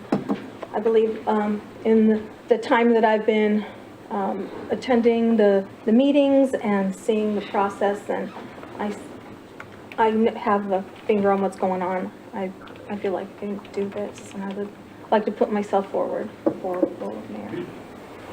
Okay, we have that noted. So then, when we decide on the process, we're going to have to then, as an action item, take that item at first from within, correct? Right, so you would have as part of your process at the next meeting, a discussion and a vote on whether or not this council would approve Councilmember White as the next mayor. Okay, so I'll make the motion that in the next city council meeting, whatever date that is that we would, as a council, decide on the Councilmember White wanting to be appointed interim mayor. Did I get that okay? We all right? Not interim. Pardon? It's interim for the Yeah, remainder it's of the interim. term. Okay. I'll second if that's an appropriate motion, yeah. We're You're good? just making a motion to put the agenda item Yeah. Yeah, on the next agenda, yeah. so he'd look to you for, so I'm second. All right, roll call, please, Abby. Councilmember White, Yes. Councilmember DePriest? Yes. And Council President I'm sorry, Council President Roder? Yes. Thank you, Abby. Yes. All right, so that means now we're going to talk about process and try to establish how we want to proceed, correct? You can. So I gave you multiple options there, depending on what you did tonight. You would need to consider, you might discuss it tonight, but the first item in the next council meeting, which is the 22nd, would be to vote on that. If you want to wait and see what happens there, we can do that. Or if you wanted to outline a process, I was trying to think of different options to give you any direction you wanted to go. One has different components, and that was the open to candidates and interview process. And then I listed, basically you could advertise accepting a cover letter and a resume or some form to take information about candidates. That HR could collect those. You give a specified time. I put on here 2 weeks. It could be whatever time period you would want. And then the council could narrow down to 2 or 3 people that you would interview. You could conduct those interviews in a public meeting where they come and maybe make statements. And then you can ask questions, and then the council can make a decision.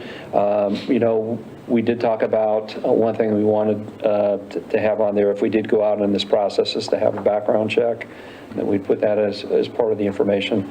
And then after going through that, then we'd set a time to put it on the agenda to appoint that person.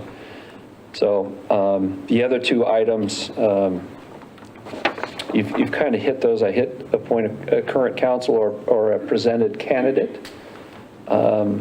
Or again, recruit, discuss appointing an existing community member or commission member that you decided you wanted to go ask. So the first one with that process, you can think of different pieces that you want to add there.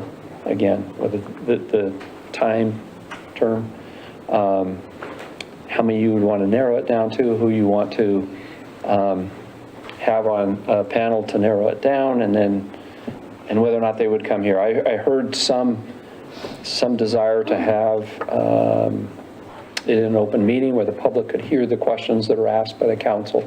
So that's why I put that on there. So, yeah, tonight was meant to talk about and give direction as far as process, what you want to do. And if at the next meeting on the 22nd, you, as council voted to put Councilmember White in, then we don't need to just go to number 2 for further discussion. So I guess the first question is, do we want to try to develop the process before we consider Councilmember White at next meeting? Is that us? Hmm? That's up to you guys. I agree. I think we do want to make, now let me back that up.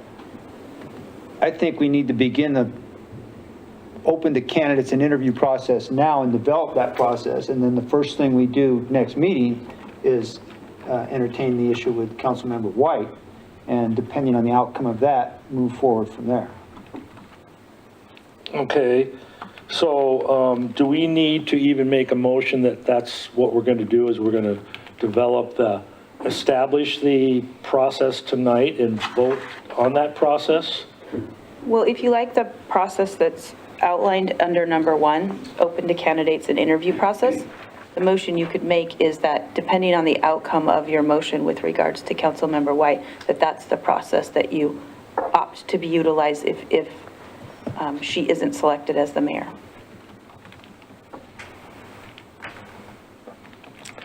Or you could wait. Well, I'd like to at least talk about what, moving forward with the process, what our council members would like to see, what that process would look like in the event that Councilmember White is not appointed interim mayor. And I'll start off by making a few comments. I like the idea that we would advertise through media, some notification, not in the legal section, because no one will read it. Maybe in the sports section? Probably true.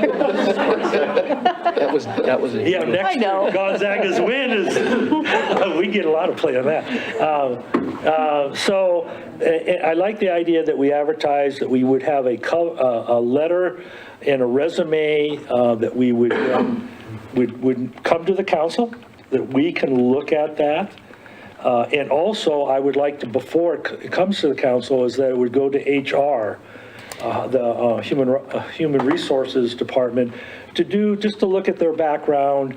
I think that vetting is important in the job that we have to do, which is selecting our future interim mayor. I think that's critical. I hope that HR would be able to take that task on and without any objections. Is that? I've talked with her already a little bit about it, and we had a draft form that the state used, and we have that. It's something that they sign, that they consent to a background check. And then I don't know about a cover letter, do we need an application? I mean, we need to know that they are a certain age and they've been a resident for so long and they live in the city. So do we need to have an application to make sure those are all met? Or They can include that in their cover letter. We could put it, when we put it out, this is what you need to make sure they cover that in their, say, a cover letter. When I called a few places and got just some ideas on how to do it, most of them did a cover letter and a resume or something like that, and in the cover letter we could require that they state that they're resident, age, and that kind of thing. So my other thought is, I want this as public, open to the public as much as possible. I think that government gets more trust of the people when we're as open as possible. You know, there's certain things in executive session that by law that we have to handle. There is nothing in the Idaho code that says we have to do this in executive session or we don't. So I want this to be as public as possible. So I'm just giving my input. The other thing is, I don't want to put a time certain to this, meaning we're going to have a decision in 3 weeks or we're going to have a decision in a week. I personally, again, I want to reiterate that I'm willing to do this job as long as it takes to get the best person possible, the most qualified, and I hope my council members feel, the same way. And I will give it an example of, I've gone through this process once before. Years ago, probably about 10 years ago, I was on the Kootenai County Republican Central Committee. It was a little different back then. Politics change. And the sheriff, Clegg Pierce, who was the acting elected sheriff, his wife was injured, and he says, I can't do the job anymore. I need to take care of my wife. And so he said he was going to resign. So now, because that was a partisan position, we as the Republican Central Committee got to select the replacement for the new sheriff. Interesting enough, and I'll just, a side note, Pierce Clegg, when he was a deputy, during night duty, he was the only deputy for the whole county. You think about one guy. That goes back in the 70s, okay, or 80s, and I lost track. So the process we went through, which I liked, was that whoever wanted to be the new sheriff, we rented, and I'm not saying we do this, but we rented the bay at the Coeur d'Alene Resort. Public was invited. We as a central committee, which made up of like 70 precinct committeemen, we then interviewed in public and were able to ask questions of the prospective candidates that wanted to be sheriff so that the public could hear the responses. And we could then we voted as a central committee and we elected Rocky Watson at that time. And then he became sheriff for I don't know how many years. And if you've ever been to Rocky's house, you've probably seen his cannon. It's a short cannon with a bowling ball, and he loves to shoot it at his neighbor's property, which is kind of interesting. But anyway, so I want to see this process, and I'd like to see it as open as possible, having the public hear the responses, and then we as a council make that choice from without. And those are my thoughts on it, and I'd like to hear from the other council members on what their thoughts are. Want to go first? Go ahead. Okay.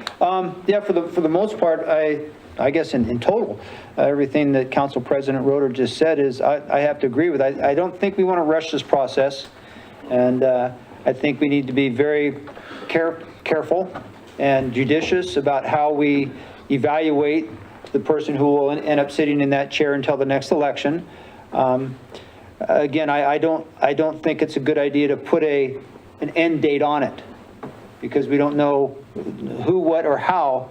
And if we come down to a deadline and we're saying, well, we have to do one thing or another, and we just have to snatch something out of the air right away, I don't believe you ever make good decisions when you're rushed and having to do something like that.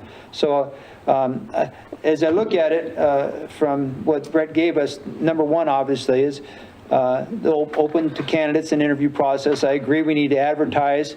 If the cover letter is good enough where they put their qualifications down and the fact that they meet statute and all of that, and any other information that the city needs to verify residency and who they are and what, I think. HR, I agree with that. If we get 3 people or whatever, narrow it down to that, conduct the interviews in public here so that everybody can see how and what is said and what happens. I think that's very important. I think most people who have known me over the past year, that's what I'm all about. Fill the room up with people, get people involved in the process, at least to observe and hear and see how and what happens here. Then going from that, council decide on the candidate, yep. Then whether the background check is complete or full at the beginning or the end, I don't know what the process is. If a cursory first, obvious issues on the initial one, and make sure we go deep and aren't going to come up with some later issues which are going to cause us a problem, maybe a deeper background check, and then appoint the mayor until the next regularly scheduled election. I agree with that. I just think it's very important to be very slow and thoughtful in the process and make sure that we can find the absolute best candidate person for the position. So I agree with that, Council President Roeder, on all of that. Do you have comments? Yeah, as far as the process goes, I would agree with that, and I would also want the background check maybe sooner in the process. I know you'd have to do the background check on the 3. Yeah, I was thinking maybe when we get to the final 2 or 3 or whatever, the final you want, maybe that we could do it at that point before they come and answer questions or something like that. So.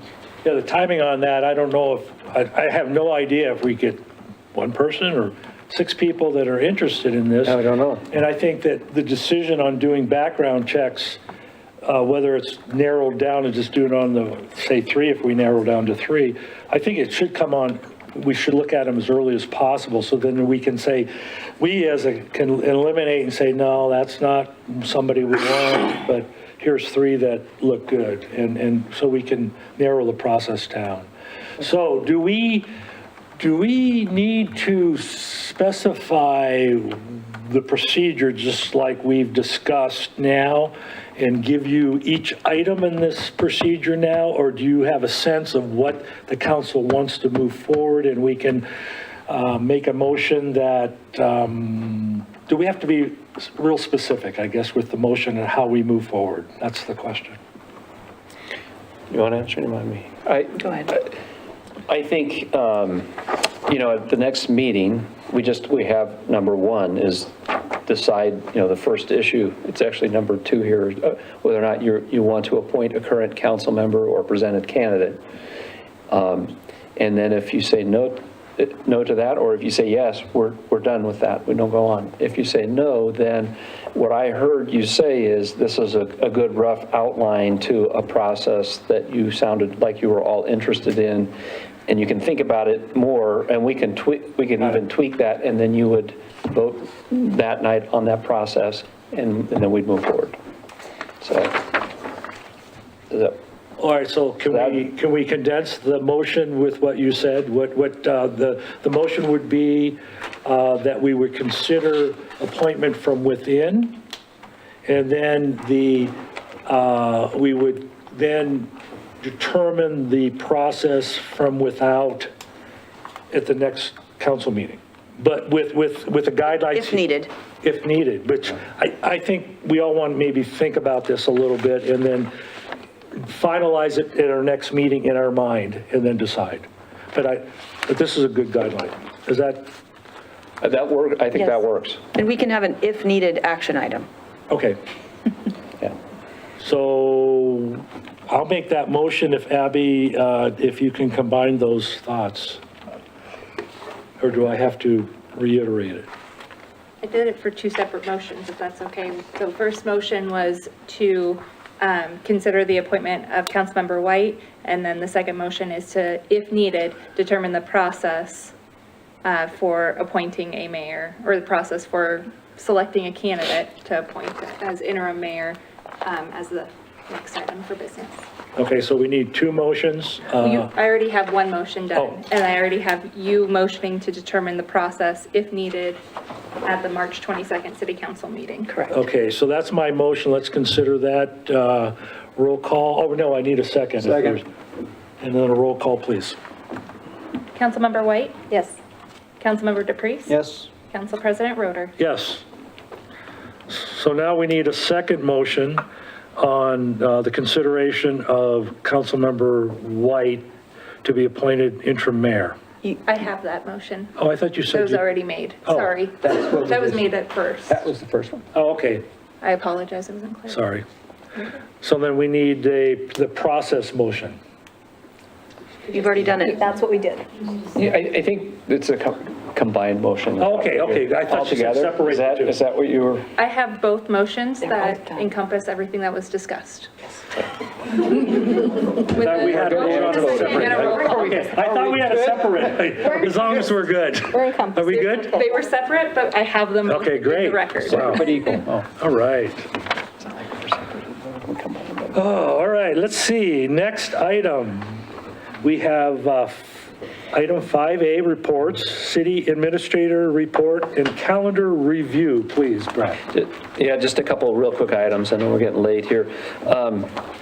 You had asked about a report on tickets in the last meeting. So in your, so the parking tickets, that report is in your monthly report that went out. And so you should have that. If you have any questions on that, we can talk about it either before the meeting or at the next meeting. We have scheduled, I talked with Ed. Ed's on the Housing Alliance group. I always forget the official title of that thing. And they have a report that they talked about in the last meeting that they wanted to come present here. And so we talked about, and I just wanted to bring to you, we were planning on, if it's okay with council, to bring that as for a report at the next meeting. That's the Kiki Tiki Miller. Yeah, Or, it's more of a presentation from my understanding, that they come and they probably have a slideshow and everything else. Yeah. It's more of a presentation type of format, I think. yeah, I believe so. I think they have like a PowerPoint already, Right. and they'll come. So we were planning on that for next time. And then I just thought I'd give you an update. We had been working on the design of improvements to the building upstairs and the elevator. They were pretty close to having that done, and then they realized they needed to hire an electrical engineer because of the issues with three-phase power and the elevator. And so we... Structural. And structural too. And so it's still within our budget. It was, the amount for the engineer that we approved was about $5,000. So that'll come before you, but to keep it moving, I went ahead and approved that. We've seen the design. It's really kind of a cool design. If you're interested, you can come see it. But it includes an elevator and redoing that front area up there, so. And the elevator is an ADA, Americans with Yes. Disability Act requirement that we give accessibility to everybody, and that's specifically to handicapped folks. So we want to make sure we're in compliance there. And that you say it is within the budget still, even with the additional cost? Yeah, that's the 5,000 was still within what we had originally budgeted, so.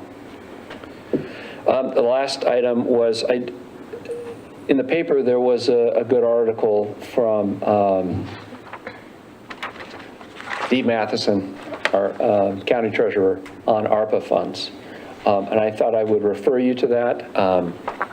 Fonda was also gathering a little bit more information, so we still have that on to come back and present a little bit different, more information to go along with what you've already heard, and answer any questions. So. And my request would be, if you have specific questions that you want to make sure we get, that we advise the public of, just ask me ahead of time so I can be prepared to answer those.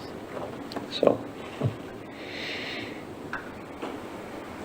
that's all I had. Thank you. Thank you, Brett. How about any of the council members? Do you have any things to bring up that are non-action items that you'd like to talk about? Sandy?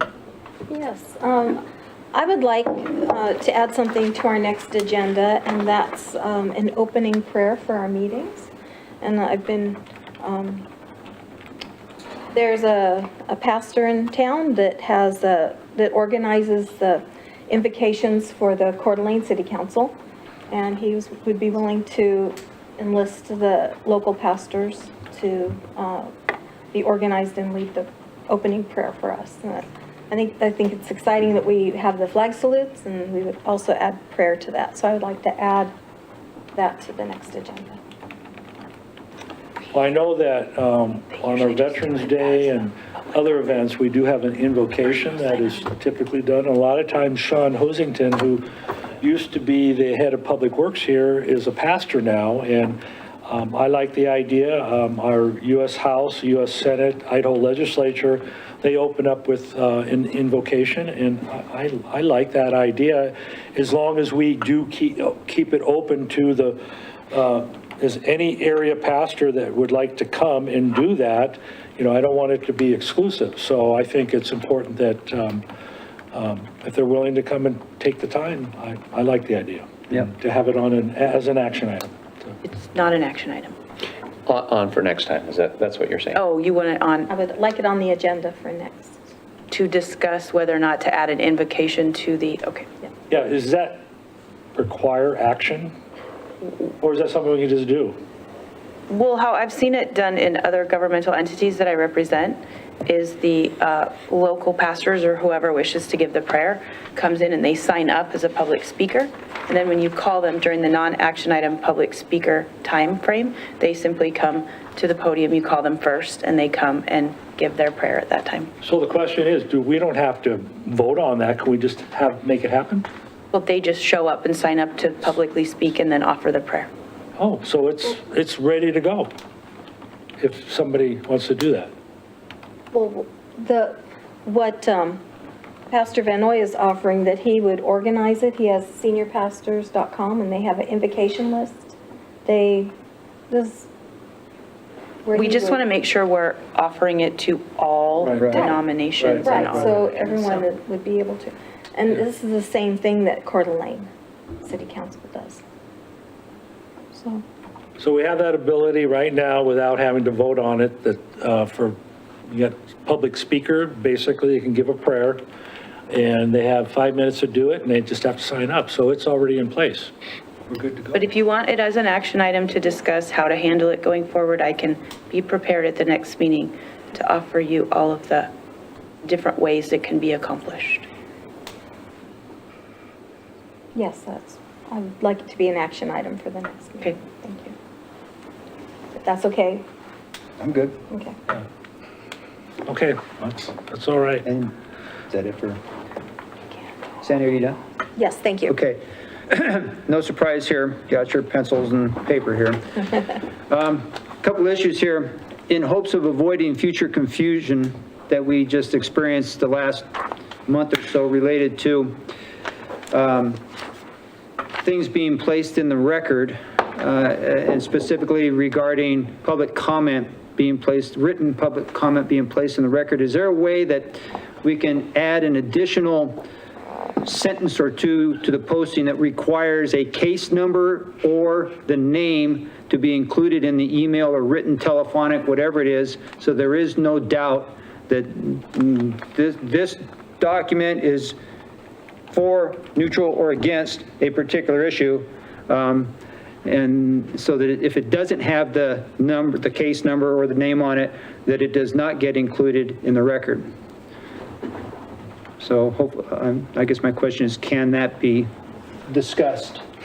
Possibility of doing something like that, so there is no confusion as we just had regarding the Aspen issue. So I just want to be clear, you're asking that if there's a specific land use request with a certain number to it, that any public comments that are identified with that have a very clear identification that it belongs to that request. Right, when we put it in, for example, we put a notice in the paper saying, here's the issue, here's the title to it, here's the PZE number, whatever, that has to specifically be placed on the written comment that is added to the official record, so that we're certain that that's what the individual submitting it is really intending it to be as we go on. So does that need to be an action item to discuss, I guess? I think what you're asking staff to do is investigate whether or not it's possible to amend code to require that. There's legal implications of that. We cannot make it overly burdensome for individuals to provide public comment. So we want to make sure that we're not putting in restrictions or extra requirements that inhibit anybody or prevent anybody from having an appropriate public comment in the record. Okay, and I guess I would then ask for legal advice on that as we move through the process.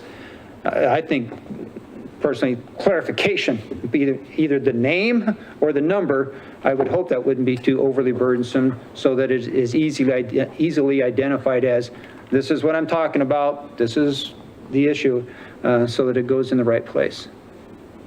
Okay? If you're asking staff to explore that, then I think that's perfect for comment right That's what I'm now. asking. Yep, I can do that. Okay. I'll pass that one up. And speaking of the Aspen Homes request for a new hearing issue, can we not? You probably should not. We're talking maybe in a legal area, and it's not appropriate for a meeting and maybe executive It's session. still a specific application that was before council that we don't have any guarantee on what's going to happen with it next. So Okay, I'll appreciate that. Talked about that already. Again, this is something I've spoken with Alan about, and I know it's an ongoing thing, but when citizens come to me and want answers for things and have concerns, I try to bring it forward. And it's one of those things that there's not a whole heck of a lot that can be done that isn't being done. You know, and it's the snow plow and the berms that are left, and it's that time of year, so of course you're going to get those. And I believe the city does an outstanding job. And that they're doing the best that they can, but citizens do regularly have the concern about the berm that's left in their driveway and how can we deal with that. And one suggestion was maybe discussing a way to come up with a citizen task force instead of a commission. I guess there's a differential where maybe the churches and some of the nonprofit groups or voluntary groups might find a way to organize people to help those who need help. You know, elderly, disabled, or what have you, that if they end up with a berm, that there's some process that might be developed so that help can be found for them. So if we could maybe discuss that at some point in time. And I guess real quick, a couple weeks back, we talked about, or I think I requested an issue regarding the sign, a change in the sign code. Is there anything on that? Has that been looked into at all? Well, you're talking about campaigns? Any kind, primarily that was the primary issue, but any kind of signs that are left in the parkway. And I had talked about maybe having a 30-foot setback or change it so there's some, so a lot of the, again, the ambiguity that seems to exist during it, where they're under power lines, they're in line with utility poles and things like that, and yet they're still there. Some way of creating a situation where it's obvious you're this far off the edge of the pavement and there is no middle ground, so that the city, when they come along, if they see it sitting there, that it's pick it up if it's within the area. I think that's a different question than you asked before. However, sign code has not been a priority. So I understand. If you're asking to revisit sign code with some of your recent comments in mind, then I think that can happen. I just don't know in what time frame that's going to be able to happen. I understand I've been very busy, and I was just kind of. It's still on the list. I have the 6 items from before, and I've checked off 4 of them, but. Okay. Yes, But this one I get was it. less, yeah. I just want to make sure it kind of gets in there somewhere. And sign code is really specific because of the First Amendment implications. So that requires an entire First Amendment analysis when we will look at modifying sign code. So. Even as far as setting a distance off the roadside? Yeah, yes. So just as a matter of interest, the signs that are put up on properties are put up on properties. And so if we see signs that are on sidewalks, we move them off the sidewalks. If we see signs that are between the curb and the sidewalk, as time allows and as staffing allows, and I can't always speak, Public Works is a busy group, or the building guys are out in the field, we generally have picked up signs, Abby can attest to this, and haul them back to the public street department's area, and then if people want to come retrieve their signs, they can come pick them back up. So we have tried to monitor a little bit of that. When we have folks that call in during election time and want to know how they can put up those great big signs, basically we say it fits in the sign code. I don't really care what's on your sign because I can't regulate that by First Amendment rights. So we look at what business or property owner or wherever that property is located and apply the same sign code to that political sign that may be up for a temporary purpose, to the same sign code that they have. So if they've used up all of their sign area allotted for that particular site, they can't put that political sign up for that length of, for the whatever election. If it's for a residential property owner, tell them to keep that on their private property. And if it's a small sign meeting the small sign code, they are only supposed to have 3 signs that are in that small sign code. But we work really hard at trying to educate folks during the election process. And again, it's only as time allows that we, as manpower, and we don't have a ton of that, allows that we can kind of pick that up. And as we notice them, honestly. So, I mean, we try really hard to keep people kind of all on the same frame, and election signs are up for generally a short length of time, so they kind of self-manage themselves as well. Okay. And I think it was kind of touched on earlier. I think we need to discuss or move into, and I know it's not, the interim ordinance, when is that, September?